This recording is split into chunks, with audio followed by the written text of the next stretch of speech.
You can't stop me now. Can't stop me now. My feet have come too far for you to tie 'em to the ground. You can't stop me now. Can't stop me now. Set my sights on where I'm going at. Be turning back around. Well, good evening and welcome to the Psychic Coffee Shop. I'm Aeson Knight, and tonight sitting in with us is Anna Papayoti. She's written a new book called Skyview Coaching. It's a really good book, but she's also been one that's not had the easiest situation. She's had some really hard blows. College best friends, stealing the boyfriend, loss of an infant child, a very much belittling and abusive husband, and she's came out of that, and now is helping others come out of that dark side, coming into more discovering the keys to unlocking within your best life in her new book. So how are you, Anne? I'm doing great, Aeson. How are you? I love that intro and all the looks of Aeson. It's where we've been on the show almost a decade now. Yeah. That's amazing. Congratulations. Thank you. I started going back through our archives and just pulling out different looks of me and different co-hosts, because I've now had three co-hosts, 2.5, and just being on air, and we went from blog talk, now we went into video, now we're all over the place. All right, guys. So you have a co-author with this book. How did you two get to work on that? Well, my co-author Tracy McDonald and I met at a coach training event, and we were just kind of magnetized to one another. I call her Sunshine, she calls me Sparkles, but we knew that we would end up collaborating one day together. It was just a feeling, and we both pursued it, and we started creating workshops and delivering content, because we both were so passionate about the power of perspective, which is what the book, The Gift of Shift, is about. But we did that first with the workshops. And then I kept after her, I said, we got to write a book. And she said, no. And I said, but come on, we can reach a wider audience faster. We can help more people help themselves. And she's like, no, I'm not a writer. But then one day she came back to me after being, I think she said she was at yoga and meditating on the mat. She got the message. It's time to write a book. And it is The Gift of Shift, which was the title of one of our workshops. So we still wouldn't have a book if she hadn't said yes, even though it's something I'd wanted to do for decades. Right. So how was it working with a co-author? Like, did you take a section and she take a section, or were y'all Trelloing it and like, okay, well, I wrote this one about how to get rid of the bad boyfriend, you can write the next one? It comes across that way because we do alternate personal stories in the book. So the book is a collection of short, sometimes intimate, personal stories, each designed to help the reader reflect on their own life and the common theme from that story, whether it's betrayal or courage or forgiveness or holding on to hope. We've all experienced these themes, but differently. And Tracy and I both believe in the power of the personal story, and that people will hear their truth in someone else's story and be required to tell their own, like the whole Me Too movement, right? So what we did was we rotated stories, we talked about themes, but and what would come out, just knowing one another's lives. And then it just fell together so beautifully. And after each story, we do ask the reader like 5 coaching questions so they can reflect on that theme, and then a place to even write their own story about that theme if they choose to. So it's a guided journal and a book and short stories and all of that for those reasons. And, it's really easy to work through if you wanted to work through it like a guided journal and take like a story a week and work through those 5 questions and then bounce through that. Where did y'all two butt heads on? Let me think about that. Butt heads.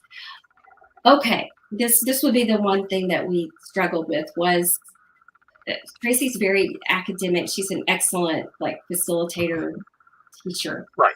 And we had agreed on personal stories, and I've shared my personal stories for decades, but Tracy had not. She's a wonderful coach, but she never had to get personal with sharing about herself. leading separation and divorce support groups for 25 years and being a featured speaker for different things, especially regarding loss and transition and ultimately triumph, I was used to sharing my story. So I found we were writing two different books for a while.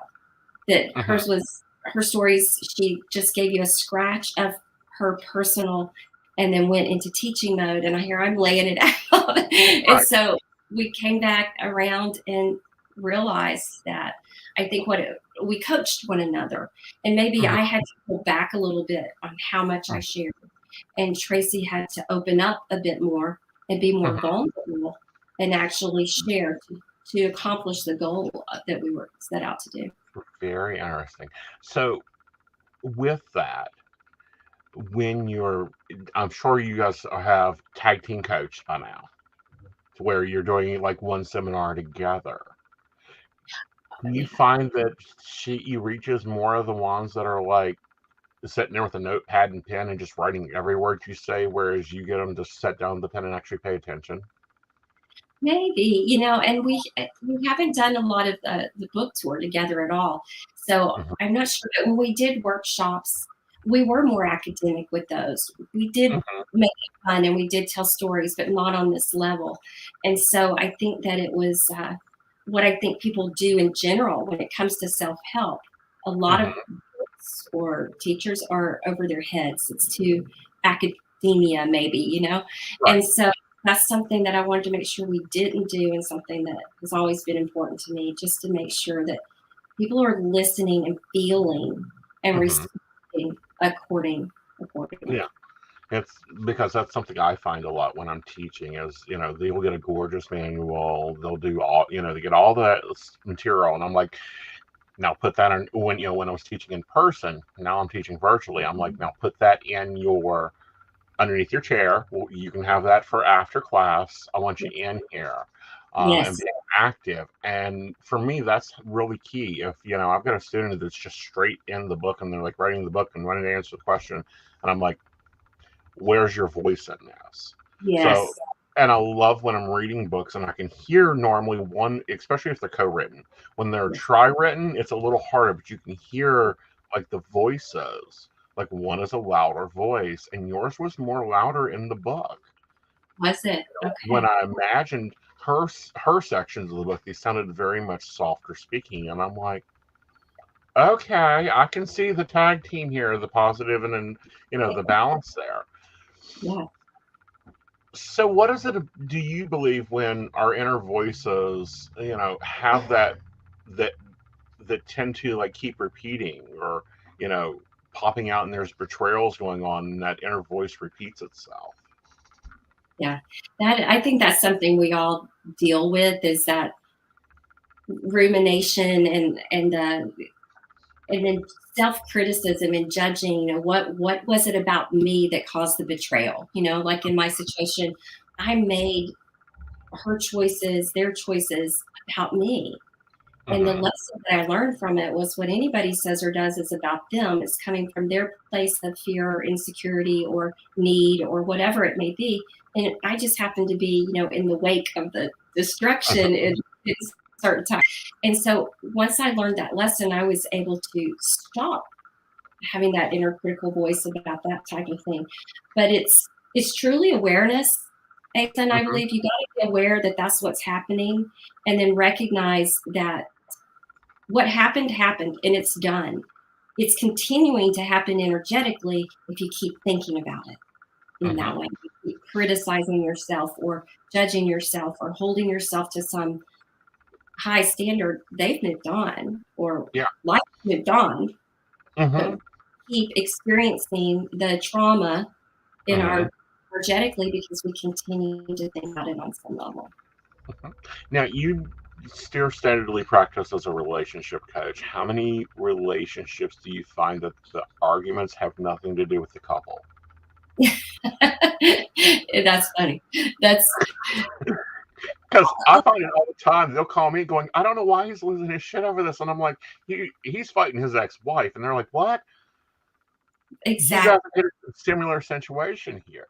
Yeah, it's like people are so tangled in their past and they bring it into the moment. And so that's why I believe we have to untangle the past and heal our hearts so we can move forward whole.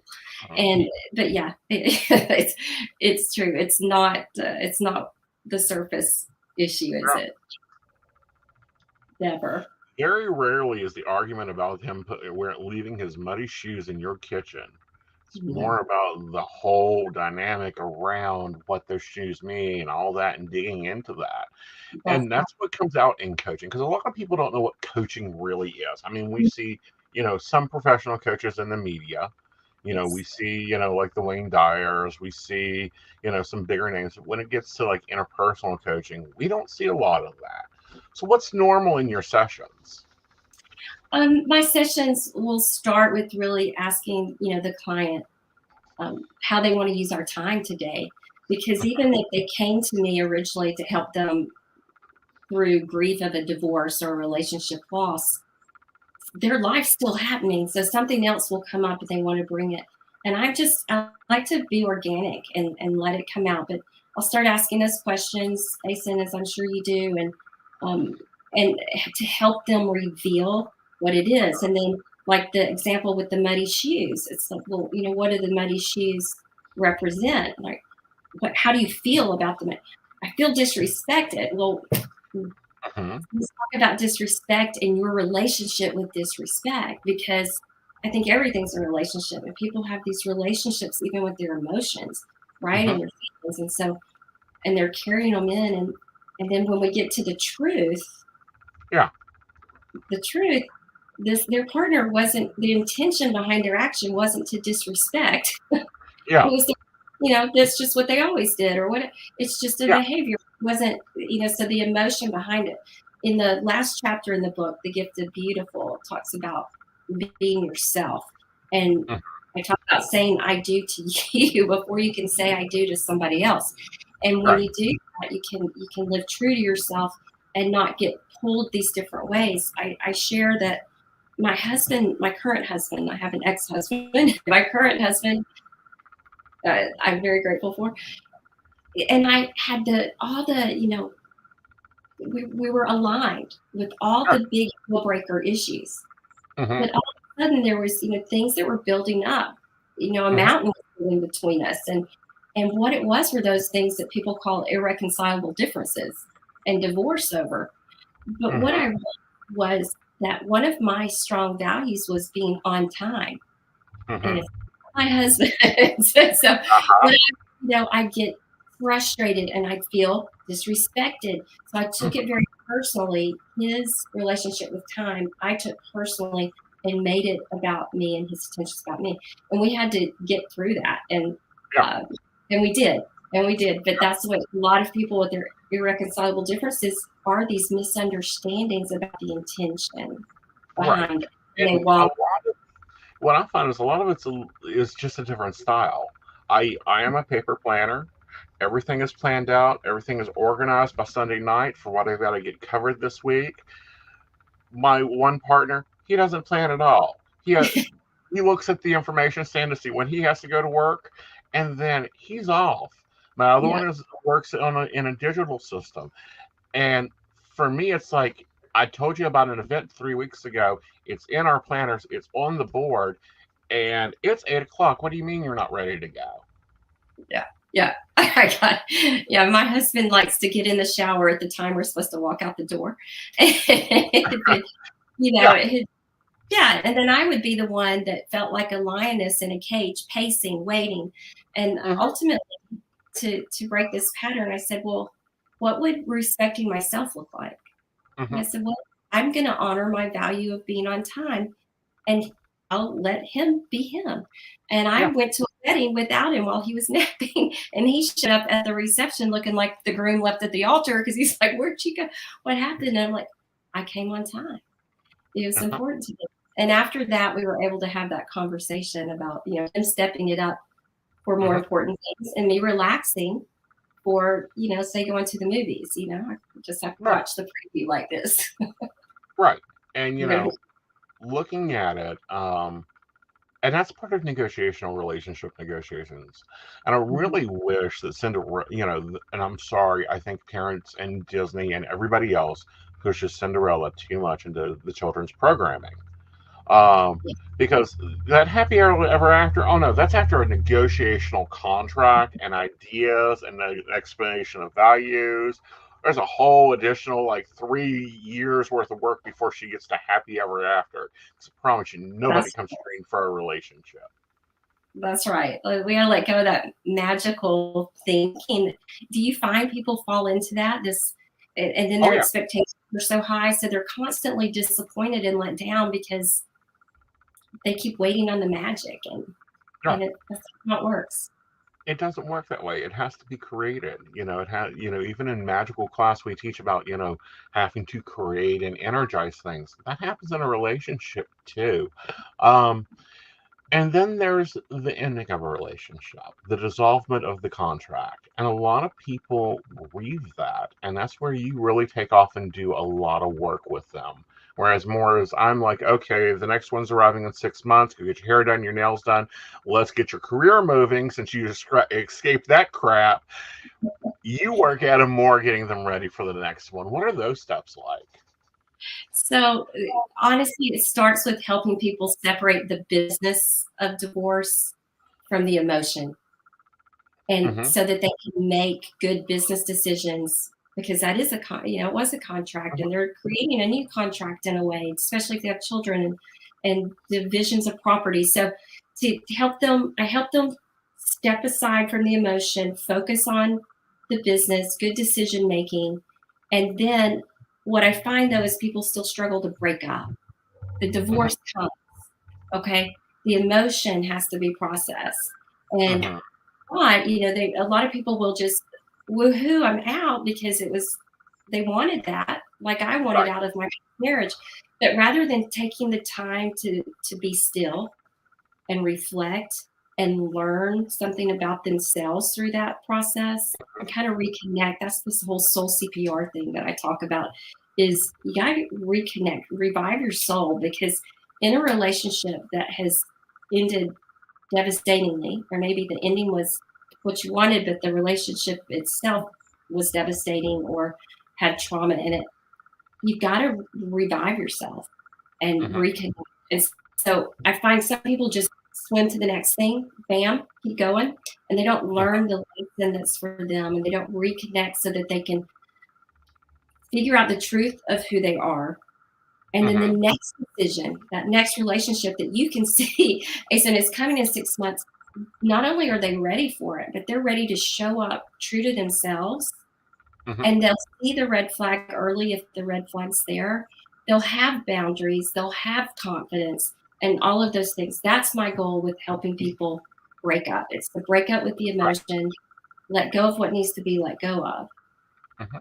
And And that's the better way of doing it. And the reason I say that is because I don't know how many clients I've got. We've been dating for 3 months. It's been fabulous and wonderful, and they just disappeared. And I'm like, yeah, they're trying to clean out their house and get rid of the ex-wife's shit so that you can come over for dinner. yes, true. It is so true. Oh my Uh-huh. goodness. But yeah, relationships are, their life. And if we'll just take some time and really reflect and take responsibility for our role, and Hmm. not get caught up in that, magical thinking and waiting on somebody. My first marriage happened, I realized, because I was incomplete. And I hate that line in Jerry Maguire, you complete me, because, it just sets people up for not being whole on their own. And that's really where I was after the betrayal at university. I had that inner critic going, putting myself down, keeping myself down, not feeling lovable or worthy. And what did that attract? Bam. Hmm. Well, a victim has to have a rescuer, and a rescuer has to have a victim, and however you want to Right. label it to Right. people in places. And I set myself up for someone who just said the right things, filled me up, because there was an emptiness in me. Hmm. And that felt like love to me. Hmm. It felt like love, because here, my best friend and even my boyfriend, the two people I love the most in the world, I lost, and I lost them to one another. So what's that when it comes to love? And then here's this, someone telling me how wonderful I am and how stupid they thought he was, and Right. all of these things. And then that just built me up. I hadn't built myself up. Had I taken the time after that betrayal to really, really get to know myself and heal myself, then I know I would not have ended up in that marriage. I went on a date. But I Now, think that how much were the two similar? I'm sorry, say again? How much was the college boyfriend and the first husband similar? How were they similar? You know, that's interesting. I know that that would not have worked out, the college boyfriend. You know, I know that psychically, I know that intuitively. As far as how much they were alike, they were different, and yet they were both controlling. Mm-hmm. That's where I would say the similarity was. One was controlling for a very different reason, and the husband ended up being diagnosed narcissistic personality disorder because he wanted me to speak to the therapist, because that's what a narcissist does. They think they're above it and nobody gets it. And she told me to stay far, far away once I was out. And I do see that, and I see that a lot for people in relationships. But I would have never been in that relationship because I would have done this early on had I been whole. I would have never dated somebody like him before. And yet the high school boyfriend, I recognized there was the unhappiness in that relationship had always been about control. Right. And feeling like you've been controlled and feeling like you've been stuck in certain situations. What I find is people tend to date the same type of person until they take time and go, this flavor doesn't work for me. It's like a pair of Reeboks. They don't work for me. I love a Nike shoe. They fit very well. But Reeboks will get that clearance on, like, those are cute. But I know Reebok men don't work for me. Reebok men and when I say Reebok men, what I mean about that is they're just repackaging me, trying to make me into whatever they want me to look, feel, that type of thing. That doesn't work for me. And, my partner Al, he very much supports what I'm doing, but it's like, you go do you. Yeah. We aren't going to tag team everything. I'll follow behind you. And I need that. Yeah. But it's part of that, looking at those relationships of our past and going, okay, what really didn't work? Yeah, there's betrayal there. We'll set that to the side. What else wasn't working? What was the underlying factors? And then making that, I am not dating someone that does X. Example, I can't date another psychic. Not interested in it. I'll never see them. Yeah. Yeah. What I learned when I finally did stop and I call it floating, because one of the stories I share is that my dad taught me how to swim in a lake back home in Alabama. And I was so excited to learn how to swim. So I'd go on the other side of the rope and go to the platforms and stuff. But he insisted I learn how to float first. And I was impatient. No. And he's like, yes, we're going to float. Once you can float, well, I'll teach you how to swim. Because if not, if you just learn how to swim and you just keep swimming, you're going to wear out, give out, sink, and possibly drown. And what I realized, I believe for myself, is that I was a people pleaser, one. And that's how I ended up in the relationships with the girlfriends and the guy friends, And so it was one of these things that I had to learn to not be the rescuer. And I had to stop and float. And I had no idea how important that life lesson would be, my dad said, because I had just kept swimming, and I'd swim to the next boat, and that's when I get in the next relationship that had the traits. But what it was, it kept setting me up to I felt like it was my responsibility to make other people happy. Right. I would forsake myself in that. So once I did stop and float, which was after I got out of that marriage, ultimately, when you're floating, in water on your back, you can hear your breath in your ear, and you can hear your heartbeat, and you get this whole vast vision of the sky.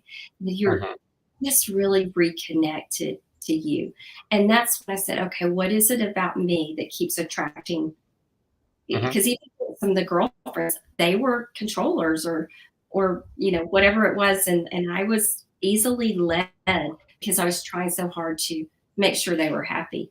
So I had to figure that out about myself and say, can I be honor myself, my heart energy, to when I say save people, to work with people. I was a lifeguard. I was a flight attendant. I'm trained to save lives. But one thing that you learn in lifeguard training is when to let go when they're pulling you under. And that was my greatest lesson, was learning when to let go. What was your most 3 shocking changes when you got divorced? 3 shocking changes when I got divorced. Well, it's been a minute since I got divorced. I think it would be that I found confidence. That was one. I found this huge amount of confidence because I started focusing on me and what mattered to me and what built me up. And the more I did that, the more I could help others. I started leading the same support group that I'd been a participant in because they asked me to. And I felt, unqualified, all of that. And I said, I'm certainly not healed from this, even though I chose the divorce. They said, yes, you've got the skill set and you cannot help but help yourself when you help someone else. So I took that over when I was doing that. But I think I grew in confidence. I grew in maybe, I hate to call it risk-taking, but risk-taking because I found courage. It took courage to get out of an abusive relationship. And I know anyone who's listening who's in one or has been in one, that it's more than just wanting out. It really is doing so in spite of the fear, because often if it's an abusive relationship, and mine was emotionally abusive, the tactics that are used, the threats that are over your head, and you start believing it, and then you ruminate in that inner voice as well. Can't make it without me. No one will ever love you. All these voices, it's like, a bad movie that you just keep rewind and replay. And it will keep you stuck. So I think confidence and courage, that's 2. And the other I'd say is self-compassion, because I had to forgive myself because I was still beating myself up that I had ever stayed as long as I did. I had children in this marriage, and my first one had passed away, and the tragedy of that, and thinking, this child's life, was lost. And because I was married to this man, and all of these things, I now think of that differently, by the way. But I think it was a lot of self-compassion and ultimately forgiveness of self. Did you think you failed? I did in the beginning.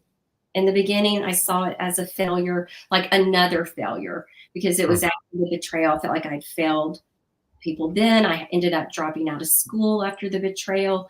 I kept swimming, okay? But I was doing a lot of self-sabotaging behaviors, over drinking, overeating, underperforming, underachieving. But when I finally, came up off the bottom, I didn't float. I just started swimming. So I went to a new school. I finished my degree. I got the job. But I was swimming with this broken place, and I swam right into the boat. The next broken boat. Climbed right in it. And because I didn't have the perspective to say, wait a minute, is that the right boat? Right. And is that boat fitting to what I need? Is it a tanker or is it a battleship? That's right. That's, a lot of hardness here. Now, we got a lot of people dealing with grief, but we also have a lot of people dealing with FOMO. Yeah. And those two don't seem like they're connected, but I think they are connected. They're both fearing out that loss. Yeah. And FOMO, for anyone who's listening who doesn't know the acronym of fear of missing out, it's the thief of JOMO, which is joy of missing out. And, for some people, there's a deeper issue, perhaps, Aeson, to overcome, like the fear of rejection or fear of abandonment. And it's past emotional trauma that I believe so strongly has to be healed. Otherwise, you'll carry that fear and that FOMO in, and maybe you show up and you never say no to anything because you don't want to miss out. However, ultimately, fear, it will hold you back and from your best life in some way. And while it will keep you from saying no to the things and the people you need to say no to, it will have you say yes to the people and things that are not good for you. And with the pandemic, when that hit, I felt like we all kind of were in the same dance at the same time. FOMO, FOMO, you know, early 2 years ago now, it would be like, I get to stay home, you know? Or I have to stay home. I can't go to my gym or my favorite restaurant. So it was the same circumstance, but a choice of mindset and how you looked at it. And, you know, that fear can show up as anger and resistance, or it can show up as apathy and helplessness. But either way, fear. But joy is there if you choose. If you choose. Right. Well, you know, we're dealing with a lot right now. What is her name? Brene Brown says that America in general is going through PTSD symptoms. Do you agree with that? I would have to say yes. I would never disagree with Brene. Yeah, I mean, she does the research and then she puts it together and speaks it in a way that everyone can grasp it. Exactly. And so I do agree with that. I see it in my clients. I've led a support group for the Women's Center in Montreal, where I used to live. I'm now in the Dallas area, but because everything's virtual, I got to go back to Canada.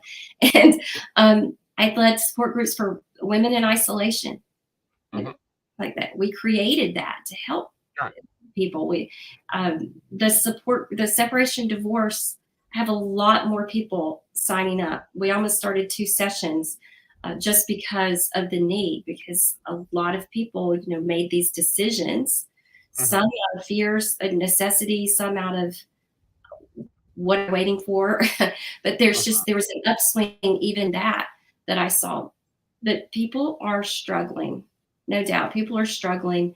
And the trauma of what's the change. And this is where we have to, when I work with people on change, like any change or perceived loss, you have to learn to let go of what was.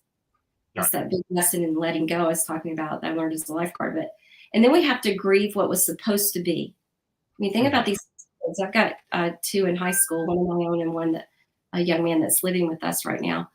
But think about all these things that they missed out on that they always expected to happen in a high school experience. So you got to grieve what was supposed to be before you can really embrace what is. So this FOMO dance, you know, isn't instant, but eventually the more that you work on it and you practice it and you kind of see, how can I be happy now? And you really want to answer that question, then you start, I believe, with choosing gemma over FOMO, because it's love over fear. Right. And, you know, learning over yourself, learning about yourself, finding out things. So what I found interesting, and I'm waiting for some research, or Brene or you or one of the other good writers to come out and write something about, was as soon as we hit the pandemic, we went through a fear response. And then right after that, we all started seeing this reanalyzation of people's lives. They took up gardening, they took up baking, they took up house planning. And then coming back out of it and expecting us to go right back to the grind, I was like, no, thank you. I learned 2 years ago, I don't need you. And if another employer will let me have the freedom to do what I need to do, then that's great, because I'll take them over you any day. And, you know, we've seen the great resignation, which I call the great rebirth. And we're seeing the largest amount of small businesses popping up in America and across the world. We're seeing the largest self-sustainingness kicking in, and people starting to take their health seriously. What do you think is being left out of this? I love that people reconnected. You know, the ones that, you know, and I'll be honest, the first couple weeks of it was just a couple weeks, I think I got stuck in FOMO. But, you know, my butt cheeks were making imprints on my sofa, and I'm mindlessly eating Cheetos and M&Ms and, you know, Netflix news.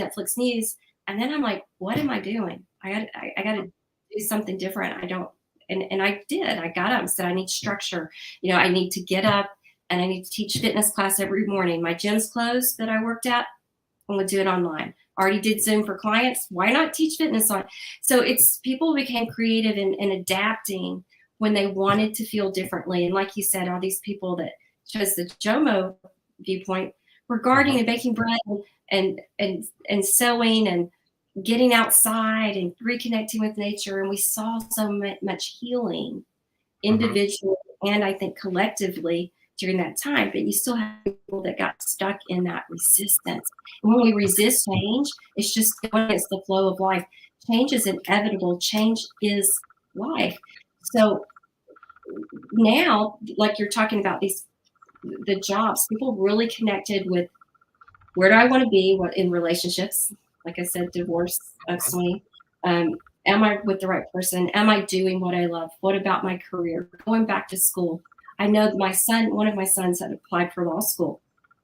They had a 40% upswing in application rate just because they were like, they gave up their jobs or lost their jobs and decided they're going to do what they really had always wanted to do.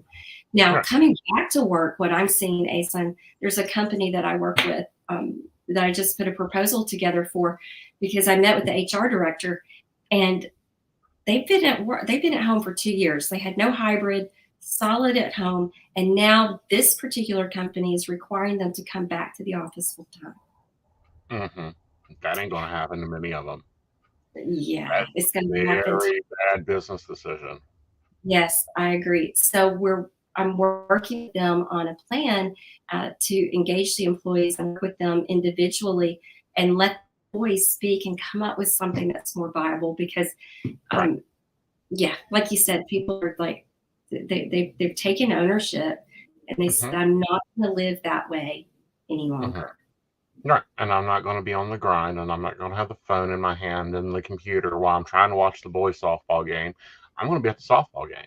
That's right. I can work at 2. I can do your proposal at 2 a.m. You can still have it on your desk by 8 a.m. in the morning. That's right. Doesn't mean you have to look at me. That's right. That's right. So companies that are, I'm sorry. Yeah, it's going to be interesting. What changes over this 2 years have you seen with your coaching clients? With my clients specifically, I've really just seen that they have a more difficult time getting out of maybe victim and conflict mindsets. So just at the effect of life rather than at the cause of life. So maybe just a little, they're just more willing to come up front and say, I can't do this anymore. I can't.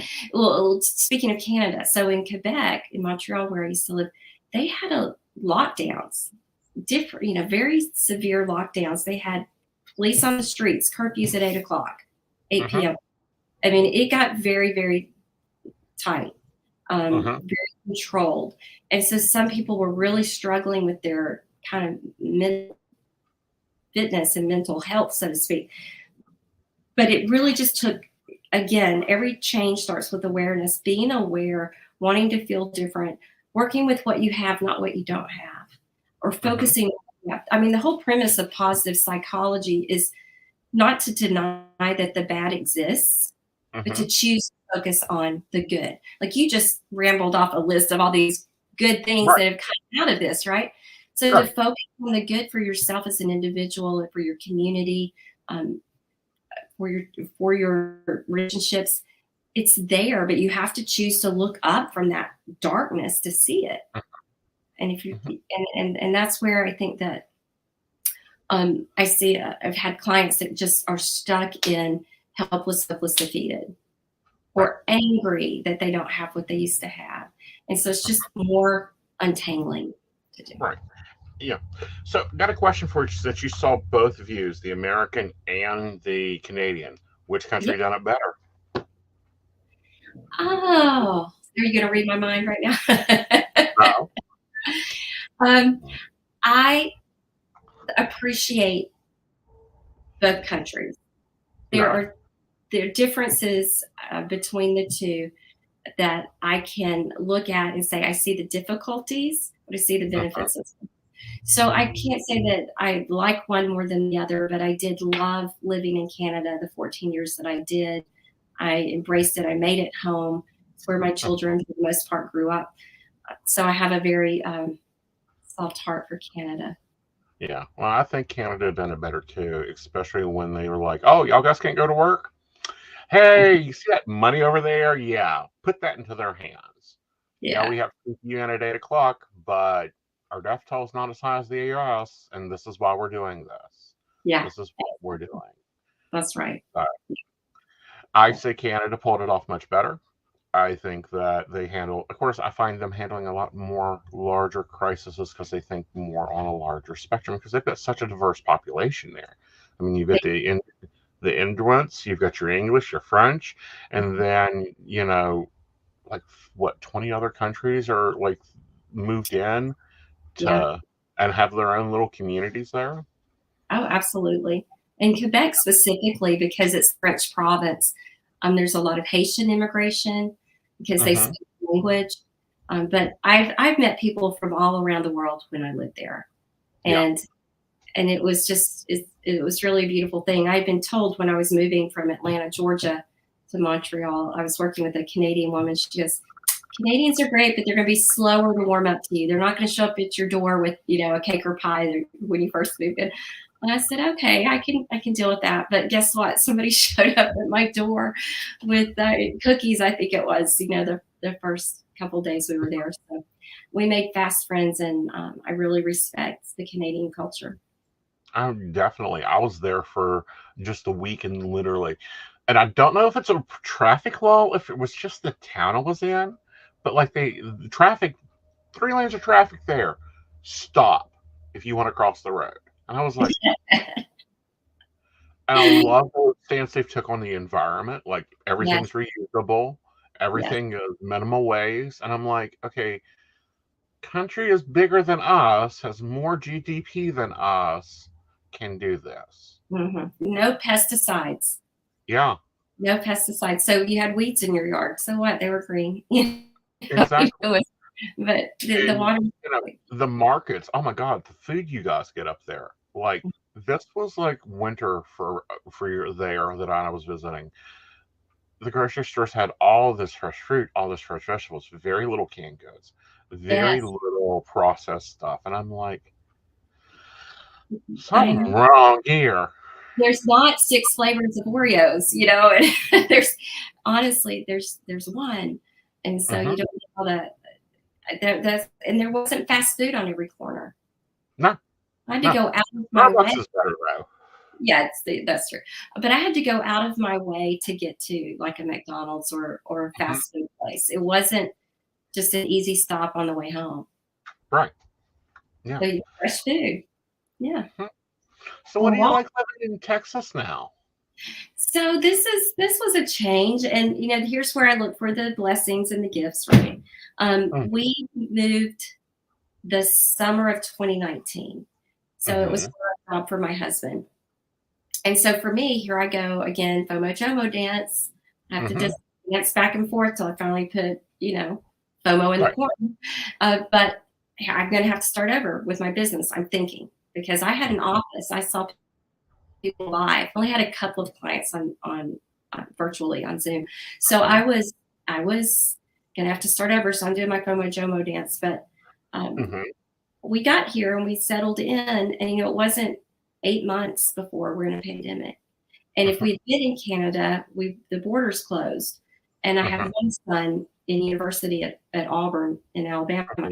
I would have been cut off from him, So I see at the time I kind of came kicking and screaming because I did not want to leave Montreal. And yet I knew I would one day, but I still had a kid in high school. And I just always envisioned finishing his secondary education there. But I see the blessing after. And I think that's with any change. You don't see the blessing in the moment. You'll see it later. But I think the fact that we got on this side of the border before all this and allowed us to be connected to family, because we had no family in Canada, even though we like family. There was a gift in the timing.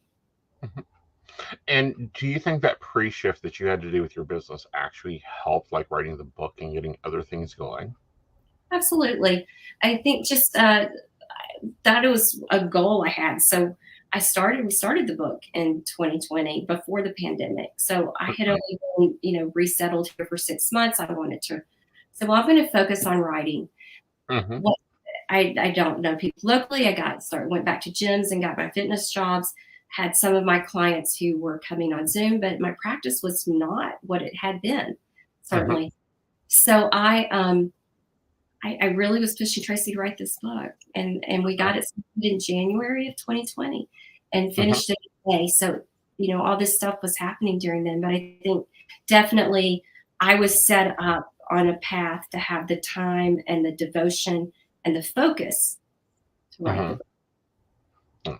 I have a question for you. Yeah.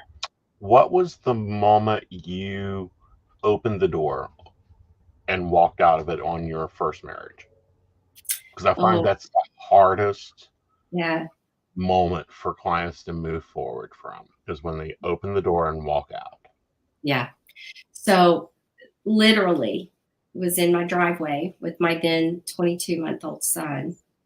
And my ex was just one of these people who was, you know, sweated everything, all the small stuff was big stuff and anger issues. And he pulled up in the driveway. And anyway, he was yelling at me about something insignificant because I typed a letter. He asked me to type at my brother's house, and he was scared my brother would see what it was about. But I needed to go where somebody could watch my son. And I didn't have a computer back in those days. And I would have had to go to Kinko's or somewhere and pay to use computer time. And I had a 22-month-old. So I'd gone to my brother's, but he turned this into, you know, how dare I? And he's calling me every name in the book, and he's just screaming, which I'm numb to this behavior at this point. I get it, but I'm fairly numb to it. I had started, I think, a transition of just, I was out of my marriage, but I wasn't divorced. But my son stood there and he said, "No, Dada, no. Mama, Dada, bad."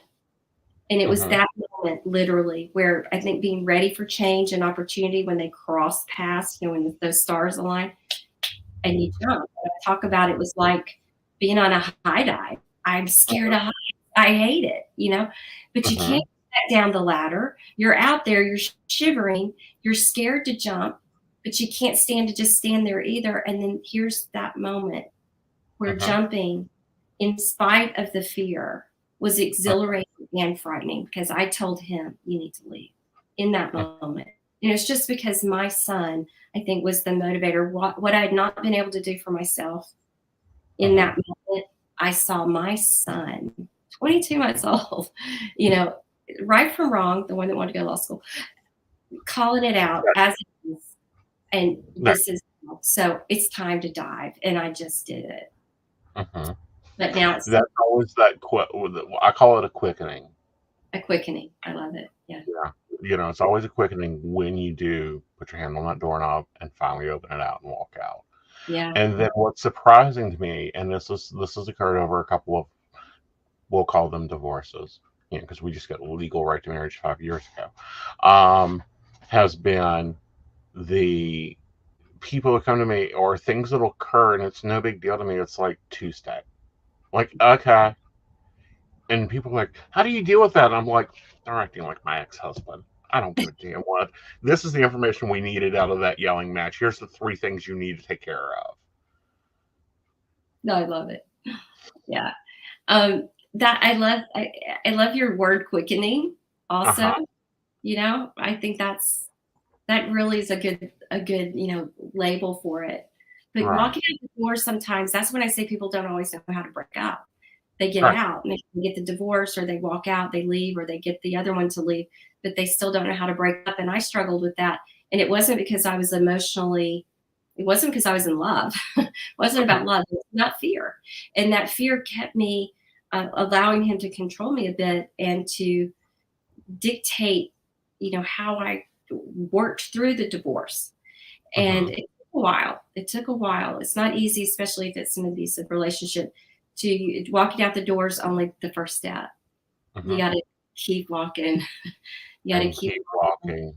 Keep walking. And deal with that withdrawal, because there's a hormone withdrawal that occurs. I don't care how bad that relationship is, how dangerous that relationship is. There's an emotional withdrawal. That's why it takes, I think I heard somewhere, it takes 7 times for an abused woman or an abused man to leave a relationship and stay out. Yes, and that's a true statistic. It's an average of 7 times they leave and go back, leave and go back. That pull is there. Or, Mhm. you know, they come back and they apologize, right? Mhm. And they can't live without you. And you feel what I said earlier, the responsibility for their happiness. This is why Mhm. people have to reconnect to themselves and recognize that you're responsible for you, for your life, and Mhm. to others, not for them. Two very different positions, for and to. When you can get that clarity and be responsible for yourself and to others, I was responsible to communicate to him that we're done. This is not something you can come court me back with earrings and a Mediterranean cruise, which was something he tried to do. And like this, you suddenly have this realization, no, that's not it. And so I had to learn to communicate, to be honest, to allow him his own consequences. And Mhm. then the manipulative person then may Mhm. threaten suicide. And that's hard on somebody that's a hard energy, that's a people pleaser, that Mhm. carries the burden for other people's happiness. And that's why it's important to heal that, get to know who you are, learn the art of letting that go and working through it. You're going to feel it in that moment when they threaten something, but Mhm. then you come back from the emotion into the logical, rational side of your brain and Yeah. say, I'm responsible for me. So earrings and a Mediterranean cruise. Yeah. He must have really upped the ante because the normal is like the grocery store roses and, oh honey, let's go out on a date and rediscover. So that's their new, what I call the new narcissistic word is rediscover the relationship. And it's like, you Mm, can't rediscover something that is as dead as the mummy in the tomb. that's true. Yeah, mine was even after the divorce, still trying to say, well, that just means we can start over now. Uh-huh. No. No, no, no. So what's your best advice to someone that's keeping their eye on the door? Like they haven't stepped to it yet, but they're just considering their door. Okay. That's where I was for probably 2 years. I kept looking at the door, like I said, being ready. I was getting myself ready. I would say touch base, pay attention to what has a grip on your heart. Okay. What has a grip on your heart? You'll know what's pulling you to stay or pulling you to go. Listen to it Mhm. and connect to it, because it's trying to get you where you need to be or away from what you need to get away from. And I think that people ignore or don't trust themselves. They don't trust their intuition or their higher consciousness or whatever you want to call it, but they don't trust themselves. And so I think it's really start working on paying attention to life, noticing what has a grip on your heart, listening to Mhm. that higher voice, that greater wisdom. It's there, it's yours, it's in you. And then having that readiness, because when opportunity happens and maybe the quickening, there you go. But there's usually a trigger. I think there's usually a trigger of the pain I'm in is greater than the fear of what I don't know or the uncertainty or the change. Yeah. So as soon as I decide that and if you've numbed yourself to it, which I Mhm. see a lot of people do, if you've numbed yourself, you're not feeling how painful it is. And that's why we need to feel what we feel and notice that we're numbing it no matter what our numbing agent of choice is, whether it's alcohol or shopping or, what have you. We're not healing it and we're not allowing it to reveal to us Mhm. what What- what we need to learn. Yeah. Yeah, what you really need. My advice is always start saving a little in an account that Oh doesn't yeah. exist. You know, five Yeah. dollars on the grocery bill every week. You guys would be surprised how much coffee jar money and Starbucks money can give you to get out. That's right. That on the proud side of advice, absolutely. I tell people to start getting their finances in order and knowing their finances. I find a lot of women in particularly have Mhm. turned over the finances of the relationship to the Mhm. to the spouse. And then they have no interest in it, and they're trusting, right? And then they don't know what they have and what's at risk. And I see a lot of regret in people not getting what was rightfully theirs. So start gathering information, inform yourself, go to the bank, find out, snoop even, are there credit card bills that you don't have that credit card? Why do you not have that credit card number? Start paying attention. It really is noticing and informing yourself. And it's not just women, it's men too. And just people, and I'll give you a great example. Nurses right now, I'll guarantee you guys have handed over those paychecks in this pandemic and say, just pay the bills. I've got 16-hour shifts for the next 3 weeks. I don't have time. Here's the paycheck. And you expect and you get used to that behavior.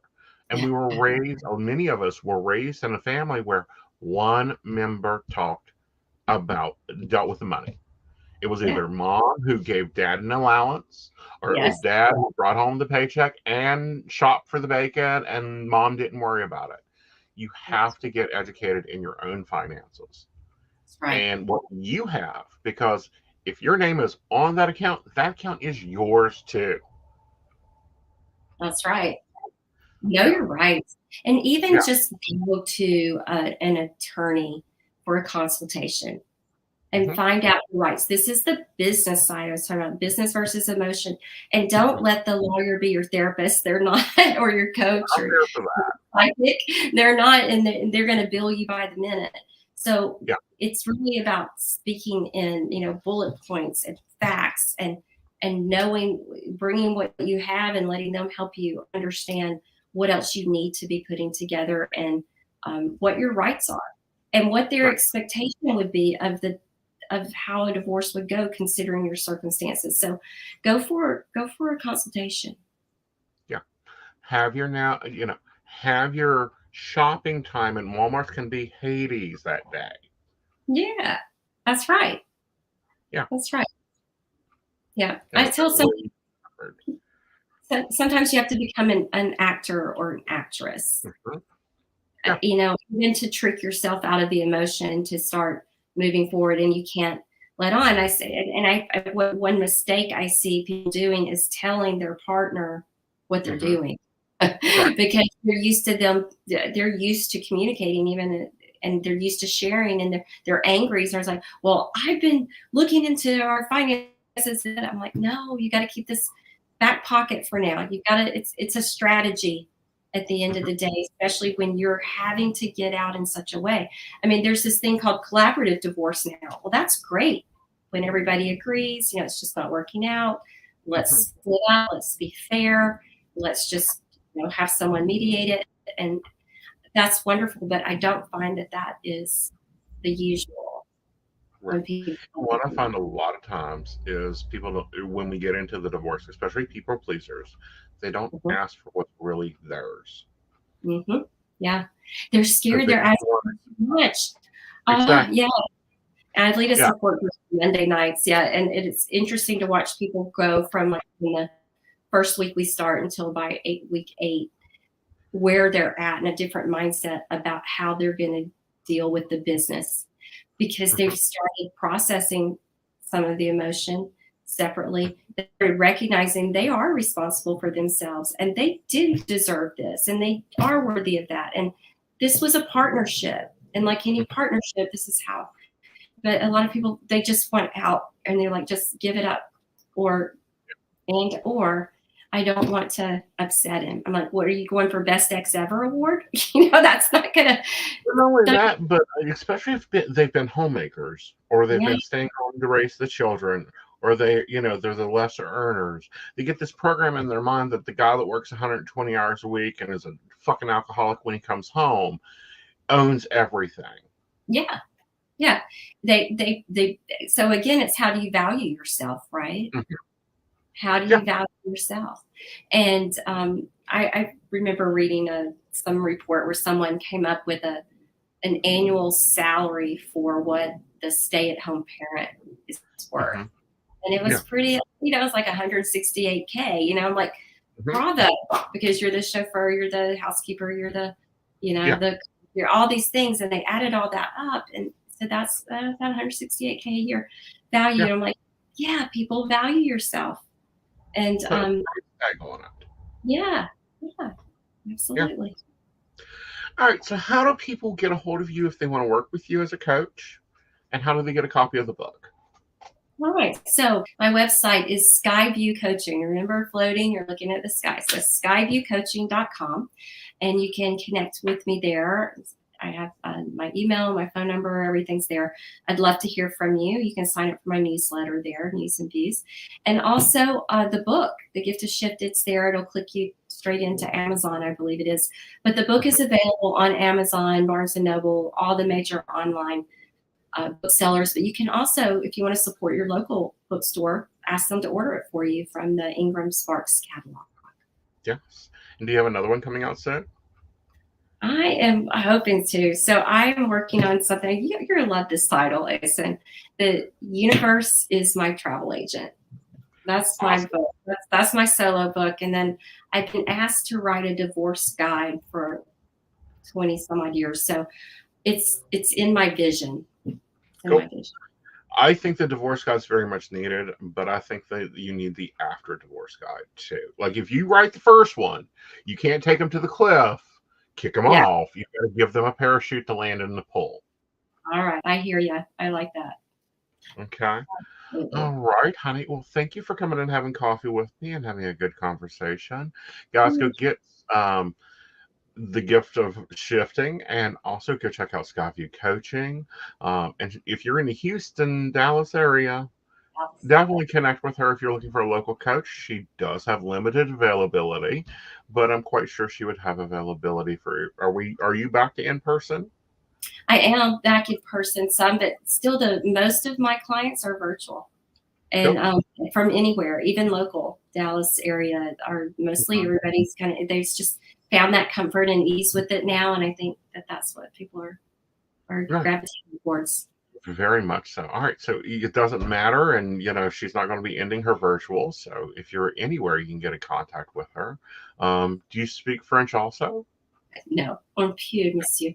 Okay. No. So you do have to be English speaking, like you have to do if you work with me. I don't speak any other languages that are common. So, yeah. All right, guys. Let's take a sip, and then we'll cover some hot topics. Awesome.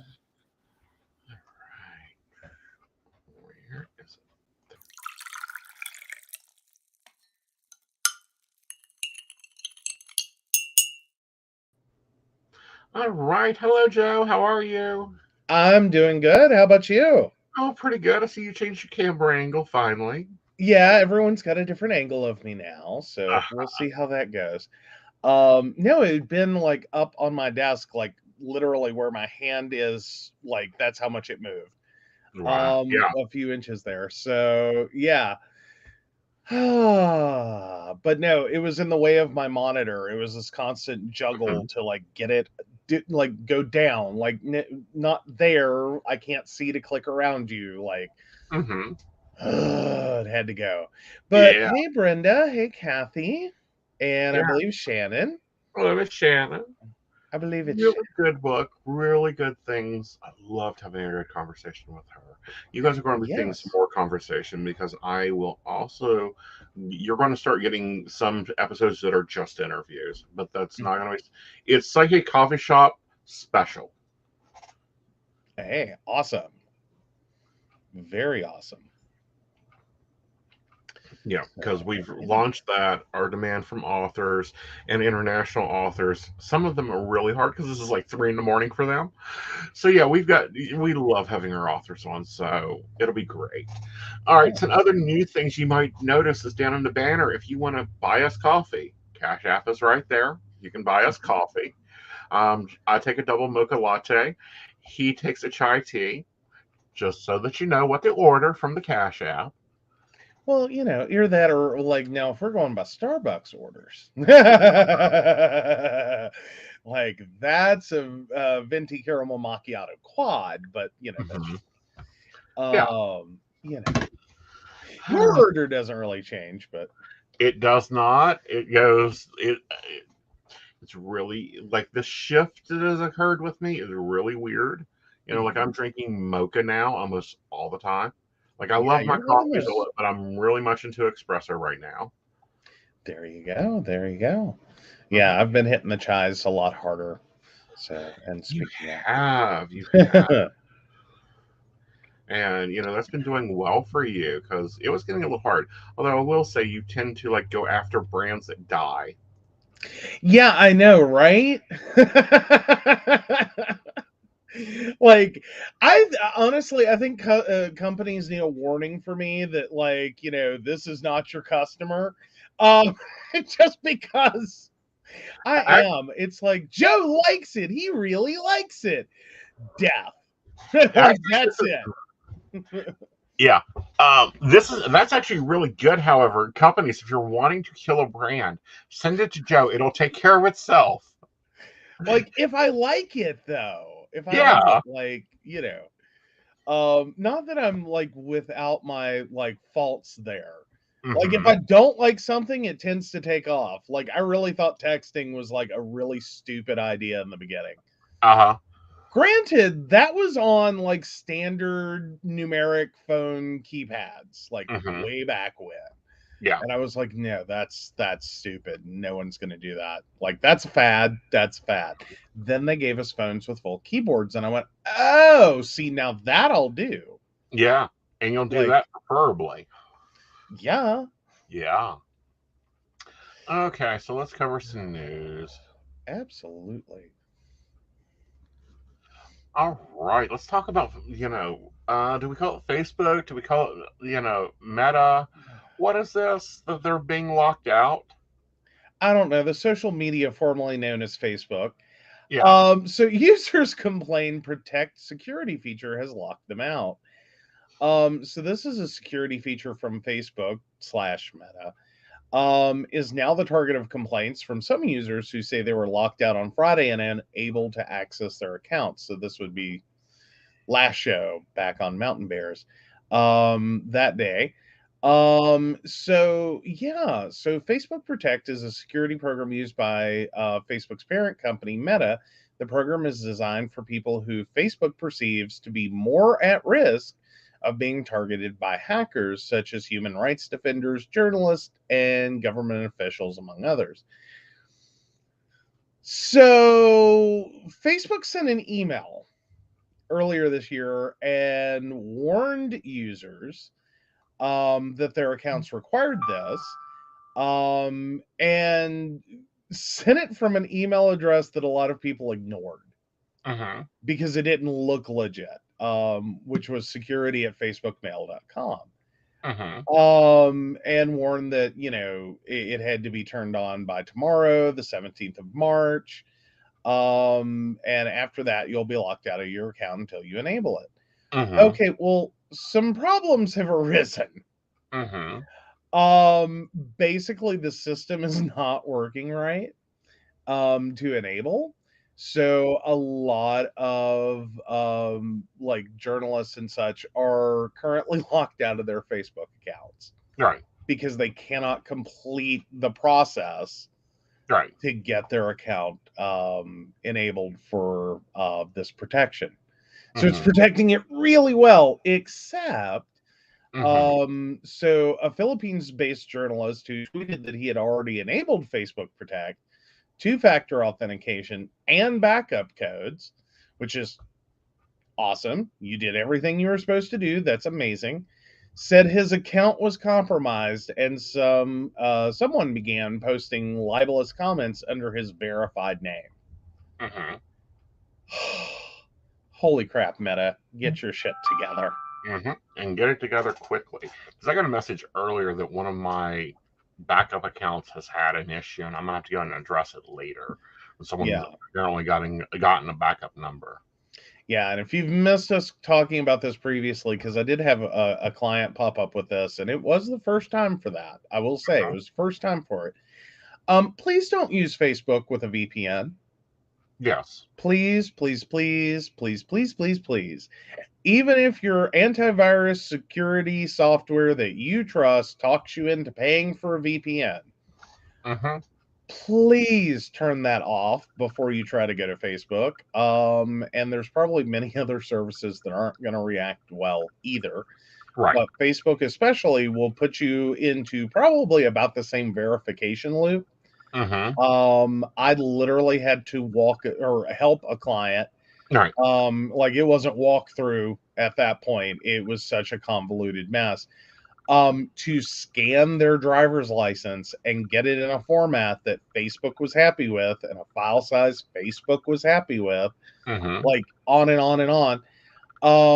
Because it's a very follow the directions explicitly. Right. And then they forget to tell you like exactly what to scan it at. Right. Like, because if you scan it too detailed, too high of a resolution, it won't accept it because the file size is too big. If you don't scan it high enough, they won't accept it because, like, it's unclear. So yeah, it was a whole nightmare that fundamentally was because their antivirus software had told them about the horrors of hackers. Right. And while selling a VPN service, right, to protect them. Mm-hmm. Meanwhile, what that ended up doing was that VPN service was bouncing them all around the country in terms of where it said they were. Because when you use that VPN, you're connecting to a service, and that service drops you out onto the internet, like in the middle of an Iowa cornfield. Mm-hmm. And that can be okay if you're consistently there. Mm-hmm. When you're popping up all over the place, you know, Right. you're in DC one moment, New York the next, and etc. Yeah, Facebook doesn't take well to that. No, they don't like that at all. We've had this No. so when we're working with clients, I was like, no, we need to be Well, assigned. not that they've ever had a great reputation over time. Mm-hmm. Or like when you get, like, if someone, you know, hacks your account and you lose your account, Mm-hmm. there's problems. Like, Facebook's never been able to handle that well.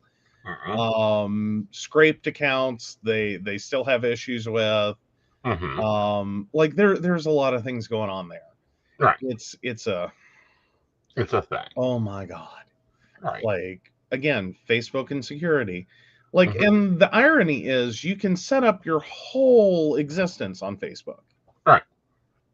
Never need your driver's license, never need, you know, any of the forms of verification that they offer to let you use to prove you are who you say you are when you're locked out. Mm-hmm.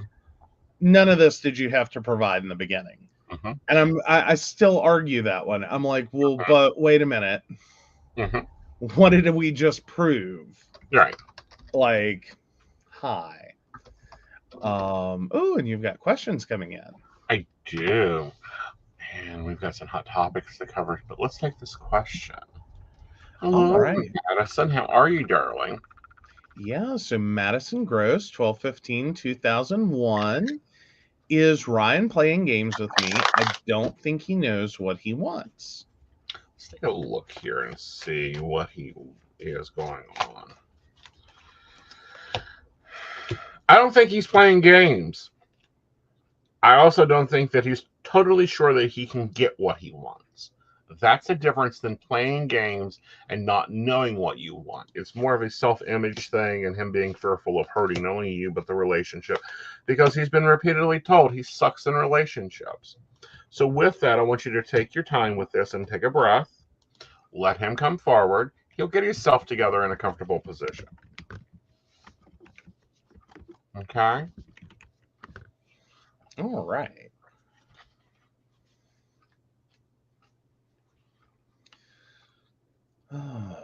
So, yeah. So, one article down. Mhm. Oh, and then we have more coming in. Oh, fun. Sorry, I just saw you drop me more articles. Like, I thought I had everything open and ready to go, and I'm like, no, there's more. There's always more, because we go to the top of the minute. Oh, okay. I'm sorry. Oh, I see what I've done. Now you're looking at the camera. Okay, sorry. You haven't been looking at the camera, and you've had half the camera blocked. Sorry, I didn't see the cable. I really didn't. Yeah, so stop I'm still making us feel working. like we're short and just tilt it up a little. Like I can't. Yes, you Like, can. There you go. Now we don't look like we're alright. short. Well, now I feel like an Oompa Loompa. Hold on, we're coming back down just a hair. Okay. Like I was feeling very Oompa Loompa there. Well, we were feeling very Oompa Loompa sitting in a small chair. Which, by the way, well, it's a yes, small world after all. Okay, so and Disney, don't even think about it. don't even think about it. We own don't even- the copyright because us gay men took care of it beforehand. You know, right? Yeah. And Brenda's like, nah, that's my normal view. I'm sorry. We will get your camera sorted out to where it works for you for shows, even if we got to teleport it in for half the show. Hey, there we go. Yeah. Yeah, there's been a few things going on. Now, I do want to touch back on a hot topic before we go there. We saw this week here from TMZ, which I only trust them for gossip. Wendy Williams traveling from New Jersey back to Miami, and a viewer talked to her, and she basically said the same thing she said on ABC. But the pictures are out, and she looks good. Like, she looks like Wendy traveling. They did make note that Kevin Jr. is with her. Of course, Kevin Jr. is going to be with her because it's his son, his mother, and he's being introduced into the business guys. But the thing here that they keep trying to comment on is about when she was seen in a wheelchair. Now, we all know Wendy Williams has lymphedema. And with lymphedema, it does make you a little unsteady on your feet. I don't have lymphedema. I have RA, and I carry a cane. And there's been times that I've grabbed Joe during an event or when I'm walking a lot and just had him lead me to get me through things. So I'm like, we're back to the normal Wendy. Now now wasn't that right at the end of her having COVID too? Well, yeah, recovering from COVID, and they've made a big deal out of her being seen in a wheelchair. Yeah, I'm just going COVID plus lymphedema. I don't think that goes well. No. Because if I remember right, isn't lymphedema mostly circulatory in nature? So if she got knocked out for COVID, like as everyone did, like, what I mean? Like, and she has Graves' disease. You're going to be in bed a lot. Yeah, you're going to be in bed a lot. Lymphedema is going to swell your legs a lot. You're going to have to, with lymphedema, you have to move. The involuntary system no longer drains. Right. So, if she ended up having to be like, okay, I'm going to bed. Like, thank you. Have a nice day. Yep. I'm going to bed.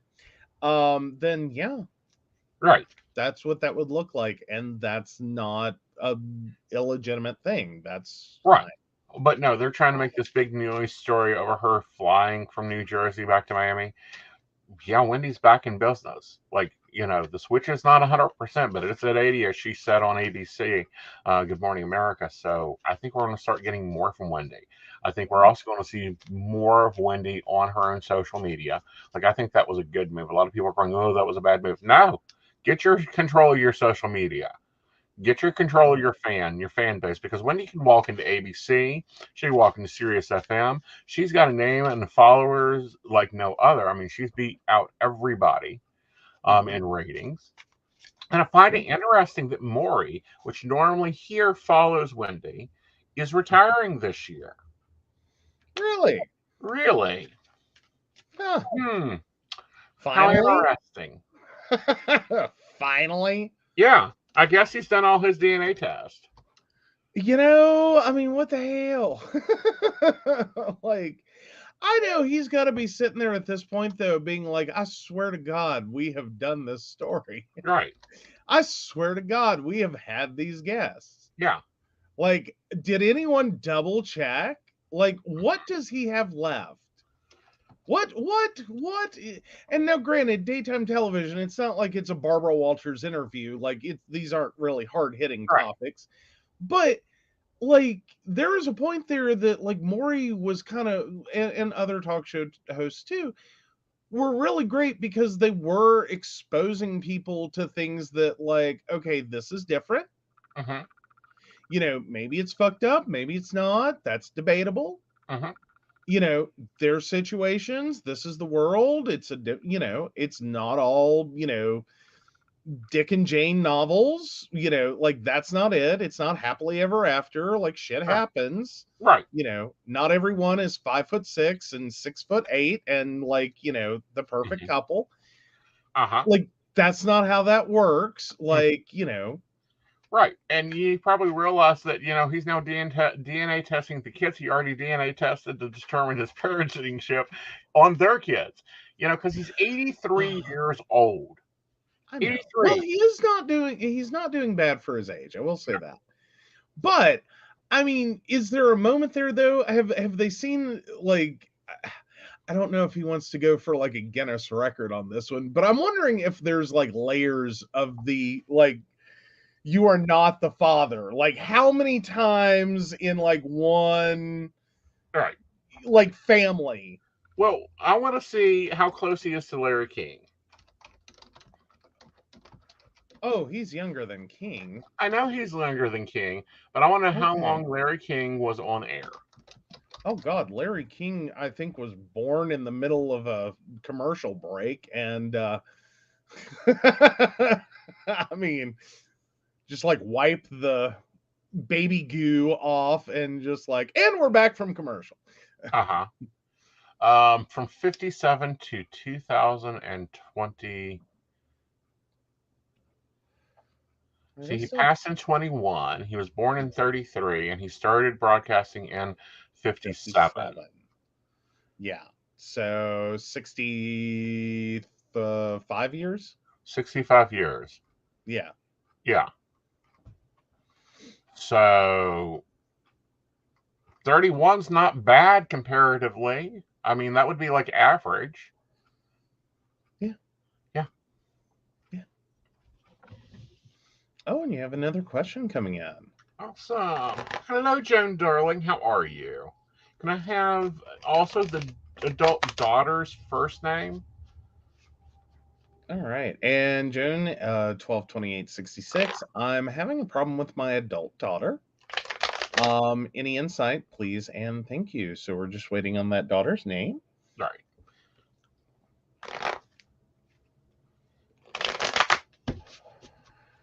Give it a few seconds there while I get the cards. Oh yeah. We got a delay. We know there's We have a delay. 30-second delay. Brittany. There we go. Brittany. Marsha. No, Brittany. Okay, so yeah, you're having some problems because you're trying to be the advisor and the fixer. Those are problematic. She's got some jealousy going here with that sun card popping up. She thinks you get more light than she does. Whatever this has to do, don't be feeding into the money aspect of it. However, let her go learn her hard lesson. Okay? So yeah, those lessons are hard. Sometimes you can't fix adult children because they're worse than 2-year-olds. And you have to let them fall down, scrape their knee, and apologize. So I think you're looking at probably about a month and a half to 2 to where she comes back and goes, Mama, I'm sorry. I was an idiot. All right. All right. So, which do we want to tackle first? Ooh. I don't know. We've got a few going on. We have gas thieves, we have Google Maps, we have FBI concerns, and Microsoft. Well, let's go to Google Map because this one was really interesting within the current switch I'm in. Yes. So on Friday, again, while we were on our show day, eventually coming back up at 3 in the afternoon. But yeah, Google Maps went down on Friday, March 18th for some users, making it difficult to find directions for driving, walking, biking, and modes of transportation. So a Google spokesperson confirmed the outage with an email statement that explained, we're seeing reports of difficulties accessing some Google Maps and Google Maps platform services. Our team is investigating and working to resolve the issue as quickly as possible. Uh-huh. So yeah, they had a massive spike in reports. starting around 10 a.m., probably a little closer to 10:30, looking at this graph, maybe 11 Right. on Friday. So it looks like they were total downtime of like 4 hours. But it did start out, because I love the title of this article, and that's what I'm coming back to now. Google Maps is down, but no one wants to use Apple Maps. We're all lost without Google Maps. So I find it kind of funny. A lot of companies, and Google especially, ends up taking a lot of flack when their major company service goes down. No. Everyone's just like, fucking fix it. And Well, this is my question. How many people didn't make it to work on Friday because they didn't know how to get there? There's probably some poor, unfortunate soul still bubbling around in Beckley trying to find the Krogers. Possibly. But yeah, so there were a lot of great comments, starting with, I am legitimately stunned that Google Maps is apparently down. Good thing I know where I'm going, or I'd have to use Apple Maps and be like Magellan. I think Google Maps is down, so out of desperation, for the first time in my life, I had to open Apple Maps. Let's see. Google Maps being down is a good way to learn that Apple Maps is still terrible. Right. In the past hour, we have learned that our navigation preferences are as follows. 1, Google Maps when it isn't broken. 2, guess and check. 3, loading up Google Maps to see if it's still broken. Asking someone. And number 5, Apple Maps. Even when Google Maps is down and isn't working, it's still better than Apple Maps. See, but what I find interesting here, and this is just highly me going, but. There is other systems out there. There's MapQuest that no one brought into the debate. There's Yahoo Maps that no one brought into the debate. Like, I don't know if you're going from, like, worse to, like, not quite as bad on that. Like, MapQuest, really? Like, someone hasn't just bought that domain and pointed it to, like, Apple Maps. But I am kind of thankful that it happened Friday, because that meant you weren't on the road and I don't have to send out a search party. True. Oh my God, it still works. Yes. Holy crap, that's a lot of ads. Yeah, it's totally supported. I know, but like, do they have an app? Yes. Ew.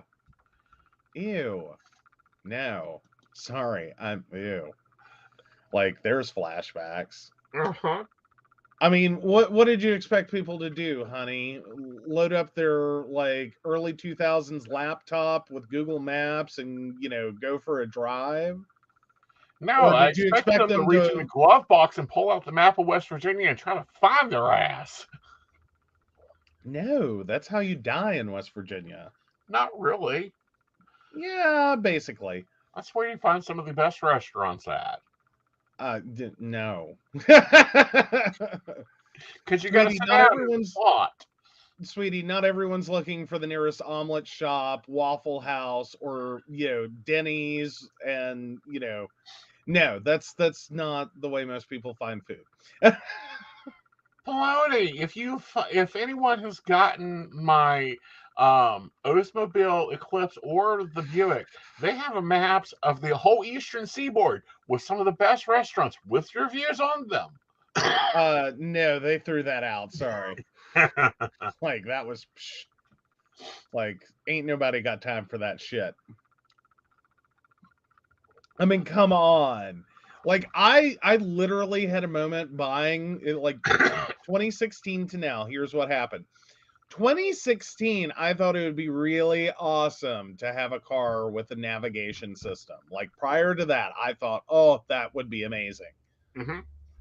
And then I bought the car with the navigation system.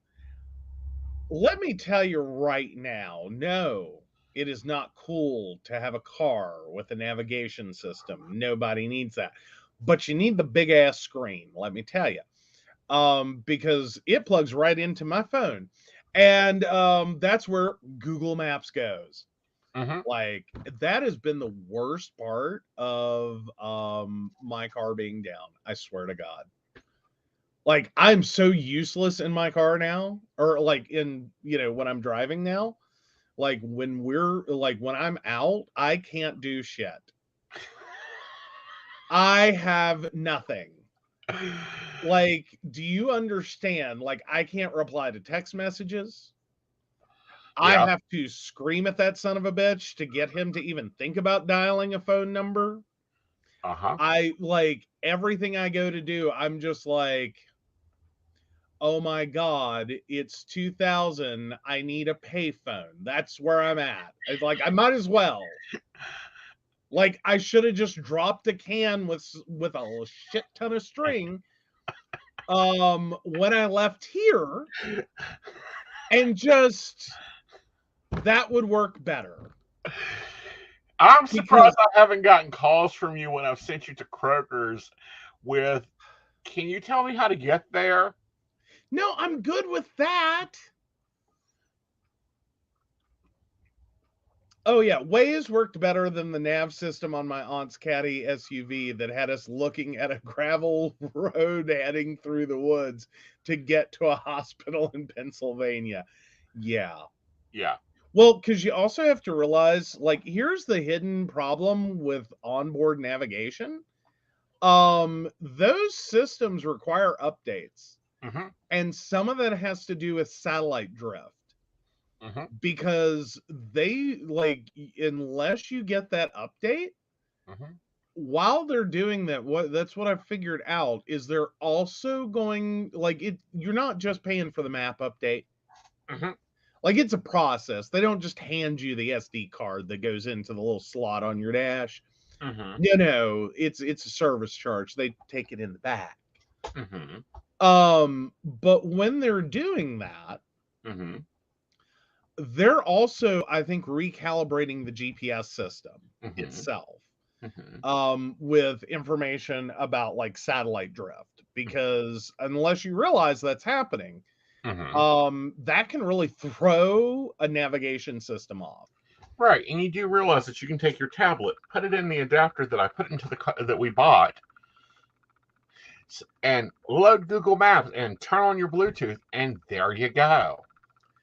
Except no, I can't. It hasn't. Well, I would have to turn on use my phone as a hotspot. I mean, like, this feels It's like already built into 400. your phone. We're already paying for it. I know, but my God, tin can and a string. See, and this is the difference between the two of us. Baby and me get along just fine. She doesn't tell me where to turn. She does give me a little grunting when I'm like, no, we're going up this gravel road. But it's fine. She doesn't talk to me. I don't talk to her except it's through the steering wheel and the gas pedal. Yeah. The only thing that I needed was literally, when I went back to 2008, the only thing I needed was the backup camera. Yes. Well, you've needed that since, like, birth. No, I've needed that since my nursing career ended. Oh, honey, you are dangerous in reverse, whether you're in a car or not. Like, that's just all I'm gonna say. Because you, like, back up in the house, and you run over everything. Like, you walk over the dog, you walk over me, like, you're running into, like, furniture. Like, reverse and you do not work. No, because my neck doesn't turn anymore. No. Like, you just hit the accelerator and just, like, whatever the hell's back there, it's between you and God. I pay $113 a month to not have to worry about what I back into. And Rebecca's here. No. Hello, Rebecca. You know what I said. And I told her that. What he said. I said what I said. But no. No, like, I'm like, for me though, honestly, and I think this is where most other people are though, is like, we started, like, technology has really helped us to offload things from our brain. Mhm. It is really frustrating when you get used to, I don't have to think about it. Right. Like, I don't have to do this. Like, that's not a side thing running in my brain. Right. It is really hard when you're used to that, to be like trying to yank that memory muscle back into place, to be like, oh shit, how do I get home? Right. Like, how do I get out of here? Like, I didn't pay attention coming in. I'm not paying attention while I'm driving. Like, I'm paying attention to the road, not thinking about, okay, well, I've got to go to this point and turn here and do Mhm. this. And, I'm looking for this road. Like, I'm used to having a voice next to me that says, in 500 feet, turn left. Mhm. In, at Right. quarter mile, turn right. Mhm. And see, and that's was the hardest thing for us on trips, is because me and your car will disagree completely. She takes you the back ass ways along the longest roads, and it's like, God, we could have been here 15 minutes ago if you had just turned left at that light and made a right down the intersection. But did it really matter? No. Depending on if I got to stop at my coffee stop or not, because it never GPS's you by a Starbucks. Okay, but see, here's the problem. You didn't tell me we were stopping at a coffee shop, which is a waypoint I could have dropped on that trip. Because see, it's like, this is an Aeson shortcut. Let me tell you right there. It's not shorter. It took probably, less time to go the way the car told me to go than for us to go the way he says to go, because he wants to stop at the coffee shop, go inside, flirt with the barista, get 10% off, and yeah. Just wait till we get both cars up and go. Just wait. Uh-huh. We will prove this factor going to Parkersburg. We'll take both cars, and I will still arrive earlier than you do with coffee in hand. At these gas prices, the hell we will. They ain't The home. hell we will. Although I Like, do feel like shit. we need to start talking about some older technology and some Mhm. older things, like backing your car closer to your house with a gas tank close to the house, people, and putting a lock cap on it, and maybe installing some motion sensors on your car. But they went a little bit more technical in this. So you take away the news story. What, gas thieves? Yes. Oh, this is, yeah, like, they did not start with the homeowner, like, they did not start in, like, the neighborhoods. Mm-hmm. No. So gas thieves in Florida accused of hacking pumps to get basically free fuel. So, Florida man. So Tampa, Florida, Florida officials arrested 4 men this week, accusing them of using a device on gas pumps that allowed them to pump fuel for pennies on the dollar. The Florida Department of Agriculture and Consumer Services made the arrest on Wednesday. Commissioner Nikki Fried said she takes these types of crimes seriously. Anytime we're seeing a theft like this or actual fraud, we have zero tolerance, Fried said. And we're going to come in, and it's a very clear symbol to anyone that may be thinking of doing something like this. We're going to catch you. All right. So Ned Bowman, the president of the Florida Petroleum Marketers Association, said the suspects were running a pretty sophisticated operation.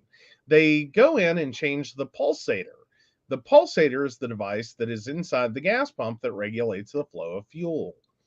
Bowman explained. So they're able to change the price of the fuel down to a nickel or a penny to the gallon and fill the back of their trucks up. Their bladders or spare tanks with fuel that's basically free. Bowman said the small independent gas stations could really suffer as a result of this crime. Somebody pumps gas at 5 cents a gallon or diesel fuel at 5 cents a gallon, and you're paying $4.50 or $5 a gallon for it. It hits your bottom line pretty quickly. So yeah. So we've moved past skimming, and we've moved into opening the pumps up to screw with gas prices. Mhm. Well, and Jesus. the reason for that is a lot of the cars now have an anti-skimming system in them. But guys, they're starting to drill through tanks. They're cutting lines. Pay attention to your car. Pay attention to where you're parking your car. Oh yeah, no, I was actually talking about on the pump, the like cover for the credit card slot that would skim your data. Yeah, So that yeah, too. I mean that's just like not that I would be upset. I mean, would anyone? Anyone at all? You Mhm. drive to the gas station tomorrow, you go in, you prepay, and like you prepay $50 and you fully fill your car, and it comes up to like $1. Right. Like, are you gonna be mad? Like, are you seriously gonna be mad? Hmm. Like, because I'm assuming this isn't a device they just take with them. I'm assuming that like they get in there, they put it in, they pump their gas, they run off. Right. Like, that's what I would think. Like, I'm just saying. I don't think so. I would be very upset and aggravated, but I also think that it's very wrong. We're dealing in a Well, very complicated system, and if they're scanning my data with a gas card thing, then what are they going to do with that data? I might get 3 cents a gallon. That's cute, but what's going to happen with my data afterwards? Like, there's no well, security for that. but these are two separate issues. Hmm. One is the credit card skimmer. One is the pulsator, which what it sounds like is either a pulsator adjustment or a pulsator replacement. Hmm. Either which way, I don't think this immediately just reverts back. Right. Or well, on the pulsator, the attachment of a credit card skimmer Right. would be a whole separate criminal act. Right. But it would be very possible if you have a gas station that you've been able to pull off a skimmer at, Hmm. you might very well try this as well. Right. Because if you've been able to get past one, odds are kind of high that's a gas station with kind of lax security. Right. And when we're talking about our small local gas stations, which technically most of them are, Right. like it's weird. Even the franchise, like the franchises, like your BPs, your Little Generals, your whatever, most of those are independently owned. Right. Like it's the weirdo thing in gas stations is these aren't corporate locations normally. Like Right. Sheets is a little different. Right. I don't think they franchise, or do they? No, they don't franchise. All right, so I'm going to let you cover this next story about Microsoft hindering because this is one we're facing. Well, I think a lot of people are going to end up having issues. So yeah, Microsoft is hindering Windows 11 on custom built PCs. So this comes from Jacob Broach with Digital Trends, and he states, I had an issue with my PC over the weekend. At some point, I noticed a bit of text in the bottom right corner of my monitor that said, system requirements not met, go to settings to learn more. Deep in raids in Destiny 2, I ignored the message, assuming it was related to Wallpaper Engine or one of the dozens other apps running in the background on my PC at any given time. On Monday morning, I found out that this message comes from Microsoft on PCs running an unsupported Windows 11 install. But that's the problem. My PC supports Windows 11. Microsoft is hindering custom PCs with Windows 11, not only with an incessant insistence that builders carefully study Windows 11 system requirements, but also from a lack of guidance on how custom PCs can use the new operating system. So, yeah, he goes on to say there's a bit of a history here with some cliff notes. Microsoft announced Windows 11. Custom PC builders were sent into a panic when Microsoft's PC Health Check app said their machines wouldn't be supported. They were, but Microsoft didn't clarify that. The main issue came down to the Trusted Platform module, which was normally disabled on off-the-shelf motherboards. Microsoft responded with more guidance on the system requirements, and it looked like everything was peachy. But in February, we learned that Microsoft was testing a watermark for unsupported Windows 11 installs. Now that watermark is here, including on my supported PC. The issue once again comes down to TPM. Motherboard vendors have updated their boards to ship with TPM enabled, but Microsoft is ignoring the large swath of custom supported PCs that don't have TPM turned on. And like a vicious cycle, Microsoft is back to telling users their machines aren't supported without offering an ounce of guidance. Oi. So what's this mean? In short, if you have a custom PC, it may not be the biggest problem in the world, technically. It's fundamentally that right now it's limited to Windows Insider builds, so most likely most users in the wild are not going to see this, at least not yet. It is annoying, and hopefully Microsoft will get around to explaining how to fix that. So yeah, unfortunately, Windows 11 with this problem will only allow you to downgrade to Windows for 10 days. And well, once you go to Windows 11, you can only downgrade for 10 days to Windows 10. But fundamentally, it's looking like a lot of the solution is to do a clean install Of Windows 11? of Windows 11. Every 10 days? No, not every 10 days. To resolve the issue, at least temporarily, until Microsoft can figure out what the hell they're doing. Yeah. So as in, you can either deal with the watermark because it doesn't look like Microsoft is shutting systems down. It's just displaying the little watermark image that, on the screen, which is annoying, especially when you know your machine can support Windows 11.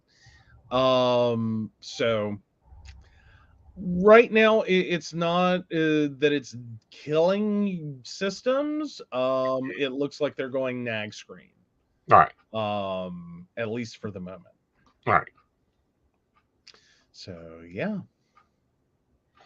See, really flipping annoying. Very annoying, because we thought that, now, will this affect our laptops? Because originally we didn't think they would upgrade, and now they upgrade. Honestly, I don't think this is going to be a problem for most users. Again, right now, this is just the insider channel. That is where Microsoft drops release candidates. As in, these are not actual releases of versions of Windows.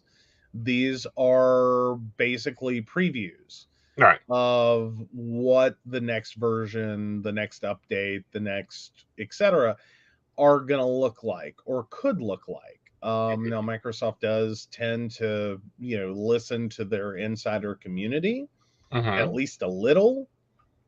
And if they're getting a large blowback on a situation, more often than not, they may go ahead and strip that out. Again, this is it's not betaware exactly, like it's well past beta. But some of these features are like, do we really want to do that? So they'll kind of float them through the insider channel, which is an early release of what may be released to the general public. They also do this to find out, if there's any issues, anything they missed, anything they broke. So to some degree, yes, people in the insider channel are beta testing. But these are not like beta levels of programming. These are pretty much fully fleshed. It's just some of the ideas involved may still be like not. It's more so like this is the experimental. Like, we're thinking about doing this. Let's see how it floats through the insider channel. And if a bunch of people blow back on it and they're like, whoa, that was horrible. Or this is, you broke every single machine with, a certain graphics card or, whatever.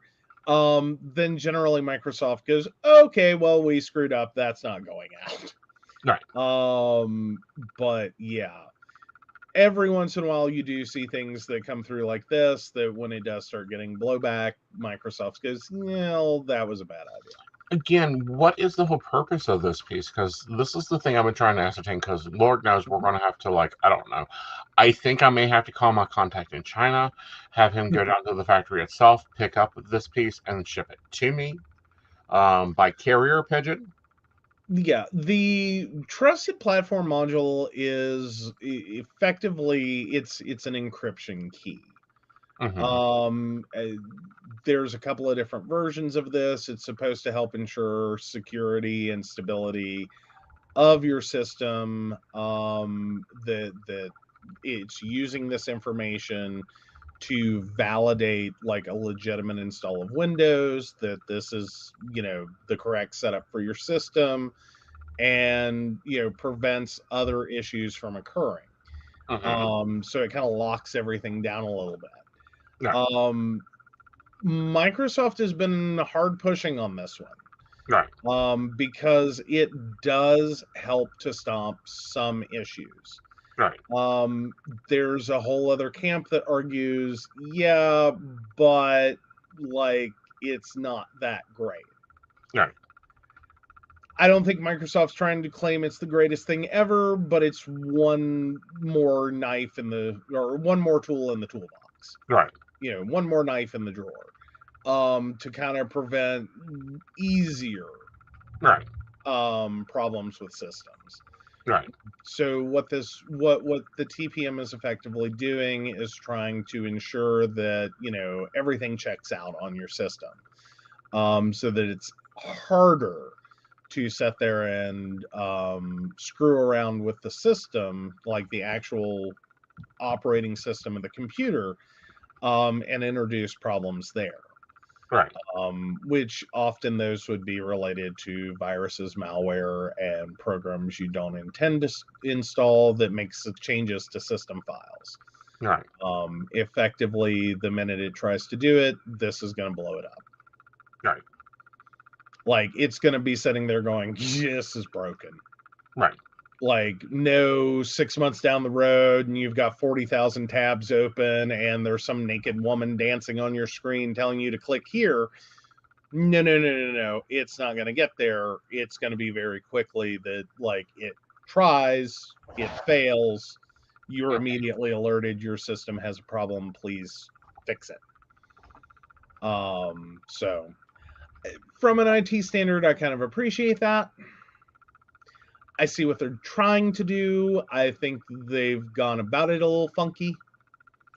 I think they're trying to push a lot of users that aren't ready to be there, to there, in a like kind of a yell fire in a crowded theater sort of way. Right. As in they're pushing this. They're not really giving people a chance to make a decision on it. And then there's manufacturers that are also kind of balking at some of the Windows 11 requirements and going, yeah, we're not doing that. Yeah. So it like Windows 11 may be one of the forgotten editions, is what I'm kind of thinking. Okay. For some, like, I don't know. There may be an initial push to it, which there has been. That's slowing rapidly. I don't know enterprise-wise if we're gonna get there on Windows 11. Like, I just don't. I think there's gonna be a fair number of companies that go, we're just gonna wait. Right.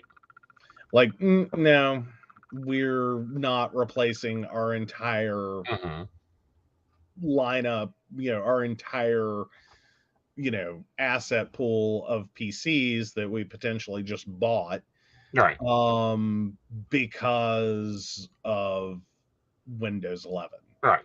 Like, it's not doing enough for corporate to inherently justify it, which isn't exactly true. Right. It is definitely one of those features that if you're trying to avoid things like ransomware, etc., Windows 11 should be better at that. Right. Which, looking at the problems that ransomware can cause, most enterprises, talking about 500 plus users, really should be more interested in Windows 11 Right. and getting there, because the more you can do to secure these systems, at the most basic levels, the less problems you're going to have long term. Right. Because it is a double-edged sword, like 500, 1,000, 5,000 new computers, Mhm. potentially, depending upon the size of your business and how many are not, don't meet these requirements. Mhm. Yeah, it's a huge undertaking financially. So's cleaning up ransomware, Right. which can spread like wildfire through your corporation. Right. Again, all of this, it's not a guarantee you won't. Like, you could spend all this money, replace all those computers, you Right. still end up with ransomware. Right. It can happen. Like, none of this is a guarantee. Right. But it is supposed to help make these kinds of things, like all of the features of Windows 11 and security, are supposed to make all these things harder to do. Right. So I can see it from both perspectives. Like, it when we're talking post, the panini Right. that we've just gone through in the major push that a lot of companies went through to buy new systems, deploy new systems for work at home, Mhm. and the massive hit that web-based communication has put on companies. Right. Buying cameras, buying audio equipment, making sure that they have licenses for Zoom, and Mhm. the IT budget's already taken a hit over the last Right. few years. And again, companies are having issues. Some are, Mhm. with absorbing those costs already, to then have Microsoft turn around. Right. I think Windows 11 may go down as the all of this leads me to. I think Windows 11 may, for the enterprise at least, go down as the version of Windows that was just too much too soon. Right. Like bad timing all around, which we know Microsoft has. Mhm. Like, God knows they're trying yet again on a phone. Right. Like, bless your heart, Microsoft. You've gotten your ass handed to you so many times on a phone. Why? Why would Mhm. you try again? But okay, one more go. Mhm. So yeah. Hey, Mary, and oh, cool, you have a colleague with you. Very awesome, very awesome. Yeah. So yeah, no, but no, I just it really is a lot for the home user. It's a lot, like, it's a beautiful version of Windows. I will say that. Right. Like, it's very, like, they finally visually did something nice. Yeah. Outside of that, and it is a little more logical in the back end functionalities. Like, finding the things that Mhm. you need is a lot more logical than it has been in previous versions of Windows, and it's starting to make more cohesion, more sense, in the way they're showing you these things. All that said, it's pretty, it's nice, it's doing some cool things. Mhm. Do I suggest that if you're getting your Windows, your computer's not supported, to upgrade, that you should run out immediately and buy a new PC? No. Yeah. I'm still Um, waiting on the new PCs. All right, so yeah. the more concerning thing is coming from the FBI. Yes, guys, we know this is a lot of tech information, but there's a lot of tech stuff going on. I know Uh, it's been a very tech laden, week. like, couple of weeks. Yeah. Yeah. It's concerned about a Russian cyber attack on critical infrastructures. Okay, what's the average user need to be worried about here, Joe? Um, well, fundamentally, if you want to know what the average person's going to go through with cyber attacks, Mm-hmm. potentially what we would be looking at is critical infrastructure attacks and utility-based attacks. Mm-hmm. Um, those are, your banking and your critical infrastructure are going to be your two biggest ones. Right. So with those, you could potentially have issues with payment systems, with payment networks, Mm-hmm. with, targeted major banks. Right. So if you're a Wells Fargo customer, a Chase customer, like big banks, Right. the big national names, Bank of America, BB&T, or Truist, as they now want to call themselves. But you could have issues there. If you're looking at the infrastructure side, you're also going to be looking at like major utility providers. Mm-hmm. Again, a lot of what would be happening here, like kind of breaking it up, banking is just an easy target. Mm-hmm. Our banking system, as much as we like to talk about technology, is actually pretty dumb. Mm-hmm. It's a pretty dumb system. Right. That is built on a lot of just go ahead and take the risk and pay for it later. Mm-hmm. That honestly preparing for the problem and working around problems is Mm-hmm. more expensive than when the problem occurs, just insurance will pay for it or the bank takes the hit. Right. That like things can go awry. Right. So rather than spend, it's sort of the banking equivalent of our automotive industry, Mm-hmm. in which effectively what's happening is, do you recall all this stuff or and fix it to avoid the problems, or do you sit here and do the calculation of, well, like how many times is this going to really turn into a problem, and if we did get sued, how much are we going to get fined, and if we have to pay out casualties and injuries, what's that really going to cost us? Right. Okay, and that's cheaper than fixing it, Mm-hmm. then take the gamble. Right.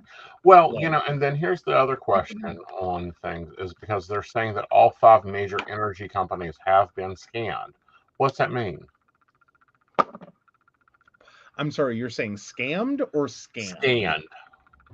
Okay, so as far as energy companies, what, and again, these are majors. What you're dealing with there is looking for vulnerabilities in those systems and what could be exploited. Right.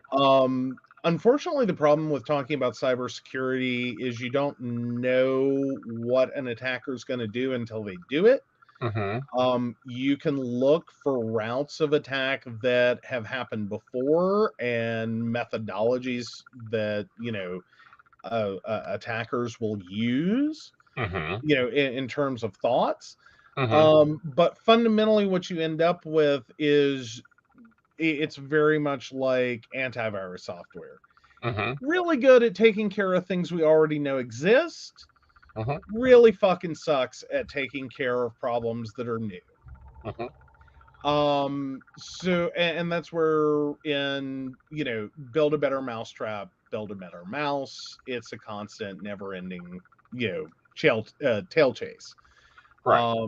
Is the best we can do is look at known issues and known methods, Mm-hmm. and methodologies of approach towards the system Mm-hmm. to compromise it, and say, okay, well, according to all these, Right. the systems are secure, or here's what they need to do to fix it, and they are working Right. towards that. Is fundamentally where everyone's going to end up. That's the best you ever have with cybersecurity. Right. Part 1, which is, are you vulnerable? Right. Part 2 is always going to be, okay, but that's cute and all. Right. What do you have in terms of how do you deal with this when it happens? Right. Like when someone figures out how to compromise the system, Mm-hmm. what do you have on the back end to help stem that tide? Right. And that's where it does always get interesting with cybersecurity, is that requires a deployment of people and equipment. to get those systems back up, to get them reconnected, to get them cleaned out, to get, this secured and ensure it doesn't happen again. As well as what kind of monitoring are you doing in the interim, so that if someone does attack your system, that you're not, turning off all the power, that you're not suddenly depleting massive amounts of resources for a demand that doesn't exist. Right. Now, do you think Putin wants in my email? Is that what he's trying? Generally speaking, no. I mean, it depends upon how you want to look at it. Like, cyber attacking can come down to a few different forms. Sometimes it's very much intended to cause harm and cause issues. It's big, it's splashy. You say something like California has no power, that's a really big, scary news headline. We've seen that with rolling blackouts and things like that in the past that were, like the Enron, that whole situation. Right. And which turned out to be a whole scam by Enron. Right. To drive up the cost of providing power. Right. But when you start having situations like that, it is very scary and disorienting for people that, no, you can't depend that when you flip the light switch, the lights will be on. Right. No, you can't, do this. You can't do that. This is going to be closed. This is going to be, you're going to be hot and you're going to be uncomfortable and you're going to be cold and on and on and on. It can be very disrupting. Those are generally considered big and splashy. Now, if you want to talk about things that not as big and splashy, not really going to result in like your credit card number has been used to buy a thing online. Not really what's going to happen. But if you want to talk about disorienting and destabilizing, a massive hack on, say, Google's Gmail. Right. That exposes all data. Yes. That would be very destabilizing and disorienting for people. Right. That would make a lot of people uncomfortable. If you're talking about, going after Apple and iCloud, that's very destabilizing and disorienting and creates a lot of problems for those companies with users now feeling like their data is very, very, very vulnerable. Right. Depends upon which way you want to go. Right. Screwing with, utilities does put people at risk, imminent physical risk. That can in some ways be used as leverage. Making people paranoid, afraid to use, like, say, Apple or Google or, whatever they go after. Right. Again, very disorienting, not really as immediate risk. Right. And may never actually pose as like substantial risk. Exactly. Right. As much as you've now created, this segment of the population that has no faith in your product and services or your ability as a country even to protect itself from these outside forces. Right. So that takes some major brand hits. And when we're talking about companies pulling out of Russia, companies moving away from Russia, honestly, I think that in all the likelihoods, we are probably looking at a beginning somewhere around major services like Google, and just because it's where's your pound for the punch? Right. You go after a public utility. It is disorienting. It is, very harmful, but it does create a lot of anger towards the attacking body.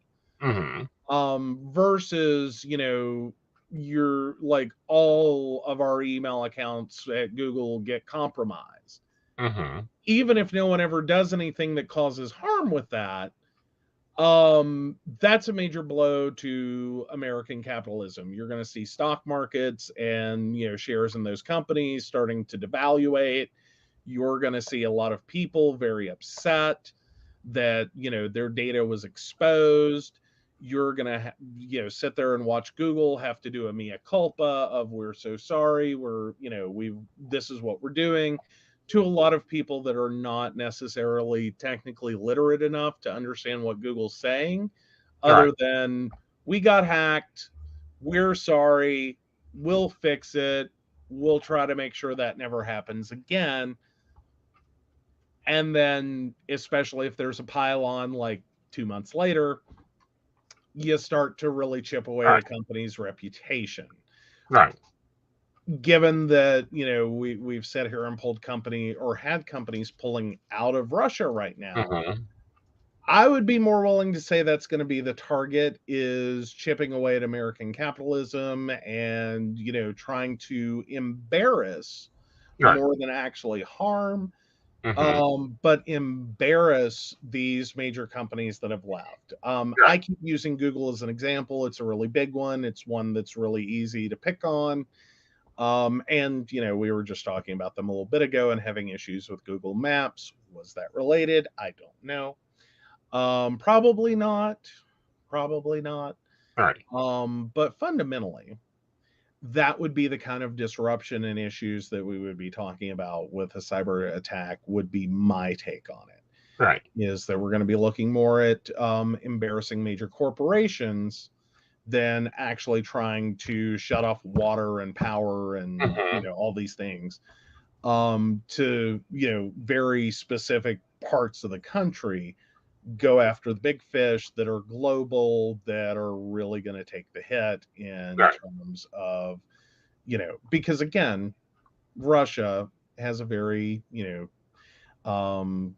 sort of communist message behind them, the value of the state and state control, versus, looking at democracies and the way that, free information, that's kind of my take on it, is go take them out at the knees. Right. So that would, I mean, I don't think any of the information is going to be used. I think it's just going to be exposed. Right.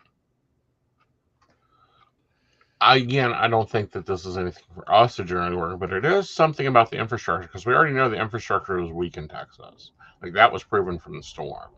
Well, our whole country's infrastructure is weak. Right. I mean, like, West Virginia's just been sitting here and bitching about it for 20 some years or more. Right. Between, like, we have a weak cable infrastructure, we have a weak telephone infrastructure, we have a weak road infrastructure, we have a weak, you name it, it's weak.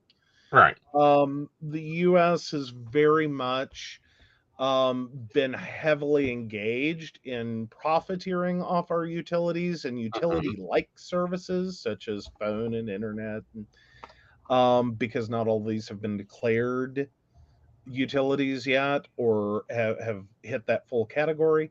But a lot of companies are profiteering off of them while not necessarily maintaining those. Again, we've seen that with Suddenlink in West Virginia, with Frontier in West Virginia, American Water, Appalachian Power. Like, all of our utilities are fucked. Right.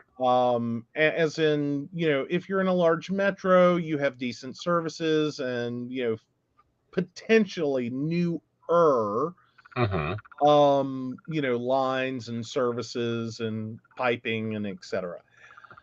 If you're not, you may be sitting there with, 100-year-old telephone lines and, 100-year-old water lines and, 50-year-old cable lines and all these things. I've got to pull this headset.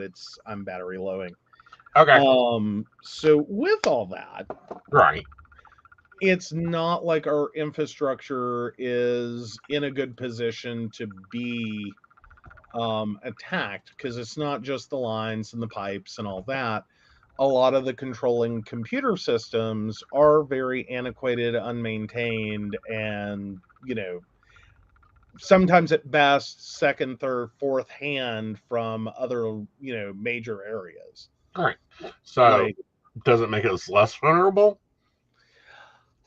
actually, no, it does tend to make us more vulnerable. Okay.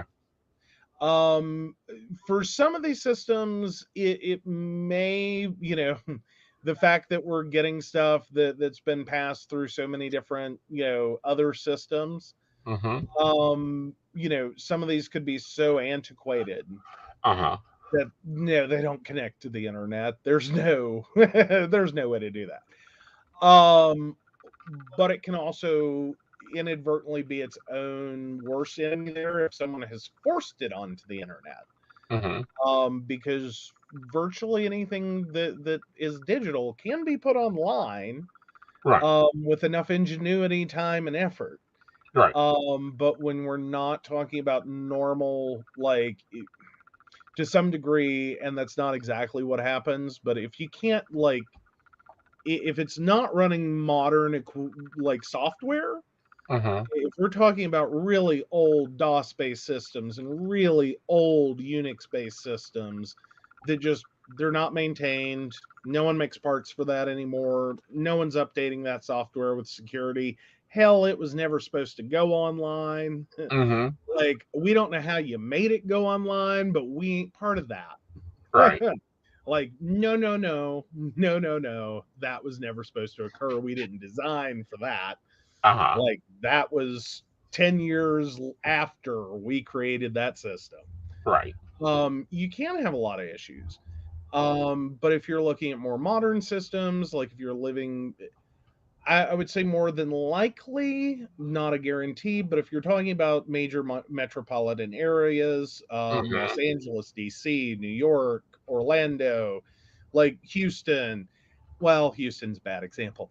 No. But if you're talking about more major metropolitan areas, on some points, they will have more modern equipment Right. to service those larger areas. Right. So if you're talking about New York City, yeah, if you're working with Altus, Suddenlink, whatever the hell they're calling themselves this month, as your internet service provider, then yeah, you're probably getting some primo equipment in New York Right. City. And that equipment is going to be running on modern hardware under modern operating systems, receiving security updates that are intended to be used online. Right. When you're talking about a lot of these older systems, like this is duct tape spent in a prayer Mm-hmm. that has an internet connection. Right. Yeah, that's always concerning because you're kind of stuck at, okay, so who the hell made this shit work?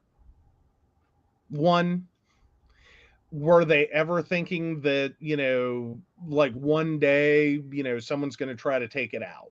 Right. Or was it built just to help make someone's life easier so they Right. could reduce some employees and someone up, 50 miles away on the other side of the county could, turn on a Windows 95 machine and press a button and, dump some more chlorine into the water supply? Right. You know, it all depends. It all depends. All right. So your all of the asshole is in your private chat.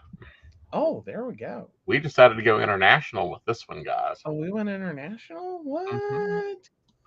Oh my gosh. All right. So let's grab that and bring it over.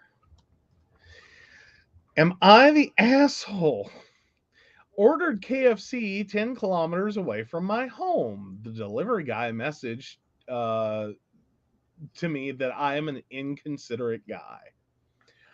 I just had a bad day and I really want to sleep, but my mother insisted for me to order some KFC. I just type in KFC in Food Panda, a local food delivery service, and just order from what KFC I see first in the search results.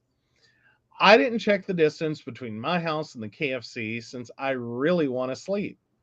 45 minutes later, the rider or the driver arrived at my door. He seems very quiet and very angry, but I am so sleepy, I just take the food and pay the guy. Then I just walk to my bedroom and continue to sleep. Later, I found out that guy messaged me that I am an inconsiderate guy, and my order made his day worse. I checked the order, and it was 10 kilometers away from my home. I felt really sorry for the guy. Am I the asshole here? Edit. He rode a motorcycle. By the way, for our American listeners and those in the mile provision, that's only 6 miles. Yeah. I mean, I guess it all depends upon what 6 miles. Mm-hmm. Like, you know what I mean? Like 6 miles in New York, like, fuck you, dude. Right. You know what I mean? Like, or the equivalent in another country. Right. Like, if you're talking about 6 miles in New York, like, Jesus Christ. Right. That was your 45 minutes right there. Right. Like, oh my God, do you want to try to do do you want to try to get down like a main thoroughfare in the middle of New York City? Right. Even if it's only 6 miles, like that's fucking forever. Right. Like that's horrible. If you're talking about 6 miles in, like Charleston, Right. psst, dude, get over it. Yeah. Like that's nothing. Even at like raining on a motorcycle, that would be nothing. Right. New York, that's a bitch. Right. But, here's my viewpoint. I've talked to a few drivers, and there's some drivers here that won't take certain deliveries because they're too far. Yeah. And we're not talking 6 miles, we're talking 26 miles round trip. Yeah. Yeah. So who's the asshole? The delivery guy that accepted it or the guy that ordered it? I'm going to go with the delivery guy on this one. Mm-hmm. Like, Me too. at least without the additional information. Okay. Like, that would be the special case in which it's like, no, that was inconsiderate as fuck. Okay. Like, if you're in New York or like Montreal, some huge major metro. Right. And we're talking about 6 miles there. Oh yeah, that fucking sucked. Mm-hmm. Like that was 45 minutes one way. That dude's got to drive 45 minutes back. You just took up a quarter of his potential shift just getting your order. I don't care how much you tipped. Mm-hmm. That's just rude. But again, if we're talking about somewhere like here, we're 6 miles, screw that. You can be done in 10 minutes. Right. Like, that's not really a big deal. All right. I went a little step further and checked out this OP. He rode a motorcycle. He ordered from the city center, so maybe that's a lot of traffic, I guess. Yeah. Okay, so it looks like Food Panda is based in Singapore. Mm-hmm. The entire main island is maybe 50 kilometers across. Mm-hmm. And then this poster goes on to say, having friends from there, I can tell you their perception of distance is quite different from, say, Americans, where a smaller town is bigger than the entire nation. Right. This guy probably did ride a motorbike to make the delivery, but the app should have limited distance if it was out of the delivery range. I can fairly say I'm kind of gonna go with the driver's the asshole. Yeah. Like, That, but it was like 42, and he tipped him a 50.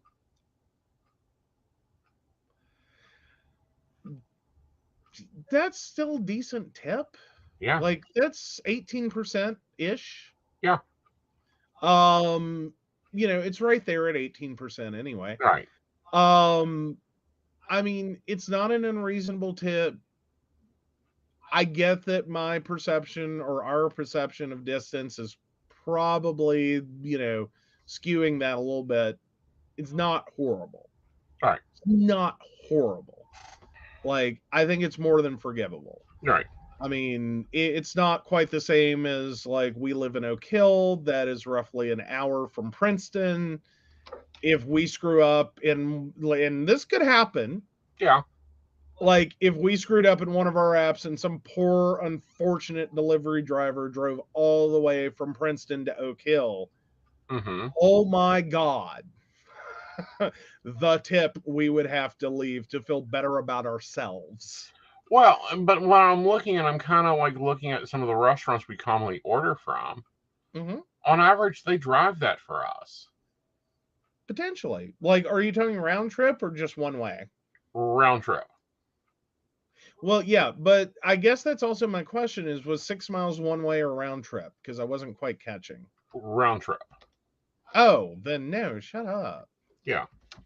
Like, if 6 miles is the whole round trip, like, Mhm. dude, shut up. Like, again, I don't care that it's a motorbike. Like, get over it. Hey, Ashley. No. Yeah. All right. If we order from 110, that Mm-hmm. lovely restaurant that has my sandwiches, Yeah. yeah, they're driving that, and Yeah.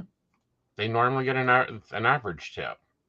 And I think generally for most places, I think 15 to 20 miles is usually your max. Yep. For any restaurant to deliver to you. Yep. Don't know about Singapore culture, whether it's common that a restaurant would refuse or like call someone up and be like, no, that ain't happening, dude. Thanks. Sorry. Don't know Right. why the website lets you do it. Mm-hmm. We're Well, not. it's like if we wanted to order for Angela's, I don't think they would deliver. Or Papa John's, they won't deliver. No, probably not. Yeah. No. That's, I mean, we could try it. Yeah. We have. I will say, a former friend of mine's mom, actually, she ate so much Chinese food. Mm-hmm. Like, it was probably a good, like, 40-minute delivery trip from Mm-hmm. her favorite restaurant Right. to her house and back for this Mm-hmm. poor delivery driver. Mm-hmm. But one, she ordered so much food, Mm-hmm. like, as in so frequently, Mm-hmm. and tipped so well. Uh-huh. That, yeah, you call that restaurant as anyone else and start giving that giving an address near her, Mm-hmm. they're gonna be like, no, Right. that's out of our delivery area. She called and they're like, we will be there in like 30 minutes. Right. Your food will Ashley be says hot, fresh, and DoorDash ready. doesn't deliver past 5 miles. I disagree. Maybe North Carolina doesn't deliver past 5 miles. Here it does. Because 5 miles don't even get them out of their normal metro area. Well, again, that's kind of Yeah. going back to what I was saying, though, is when you're talking about major metros, like that really skews Yeah. that whole like concept. Mm-hmm. Like, no, I'm not like outside of like maybe I would maybe consider 5 miles in like Greensboro, Right. Raleigh, North Right. Carolina. Maybe. But if you get out to like Hall River, I'm sure that delivery driver will probably go up to about 15 or 20 Mm-hmm. without batting an eyelash. Right. Won't even register, just be another day at work. Right. Because they can do it. It's reasonable. You can get, back and forth in like 30 minutes. Mm-hmm. And potentially have multiple orders to deliver, within an hour. Right. In like a circuit. You're right. Versus like, 45 minutes across like a 5-mile span. Right. Oh no, screw that. Right. You can't pay a delivery driver to do 5 orders and go home. Right. Well, and see, this is the thing that I'm questioning and have been questioning for a while now. Is this our new culture? True. Well, and Ashley brings up a point. Given gas prices right now, maybe before? Yeah. Well, like, that's... DoorDash has been doing something really nice for their drivers. Mm-hmm. They're giving, if you let them, if you use their credit card, they give you 5% back. If you drive over 100 miles, you get a bonus of some sort. Mm-hmm. Much different than we've seen with like Uber and Lyft. Right.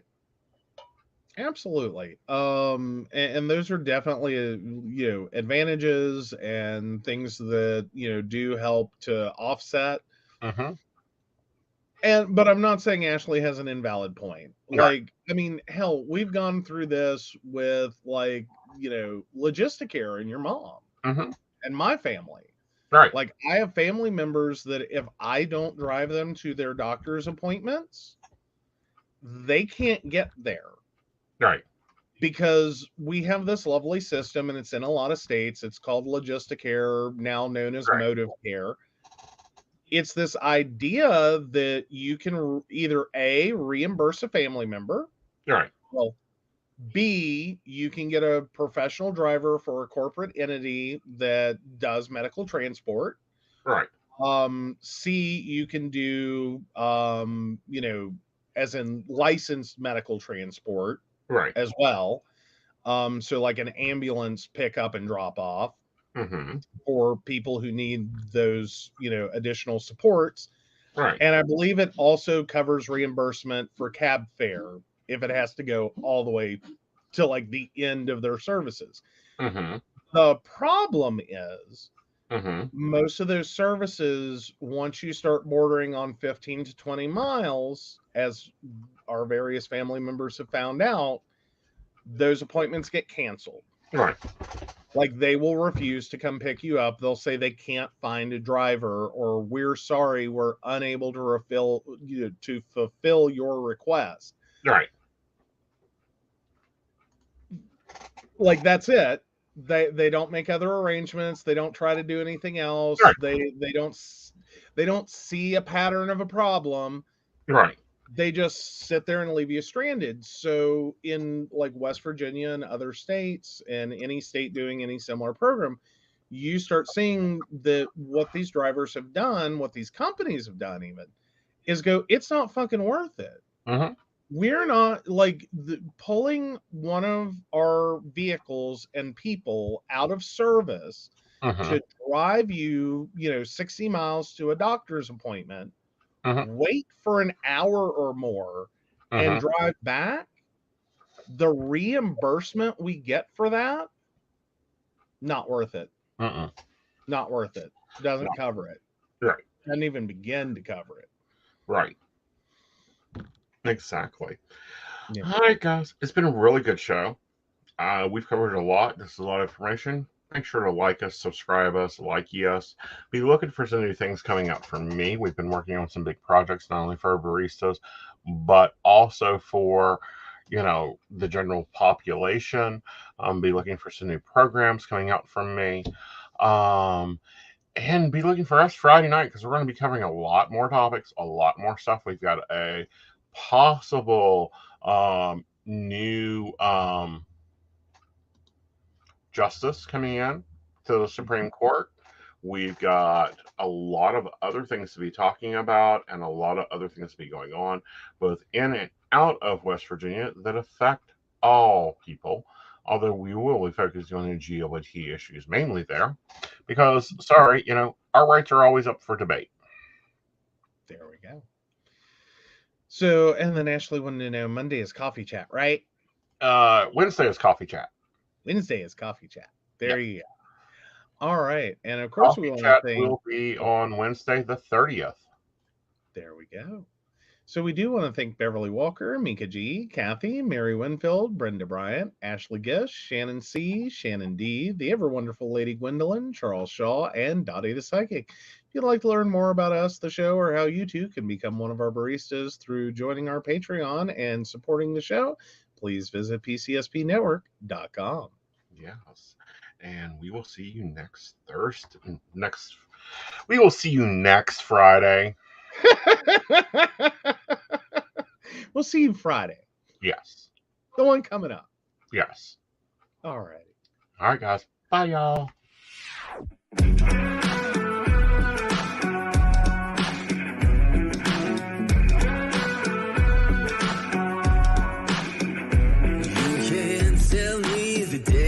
Stacked. You can whisper behind my back. You can show me how the odds are up against me all day long. But I've been through the fire and come out alive, and there's no more fear in my eyes. Oh, now I'm rising, and you can't bring me down. You can't stop me now.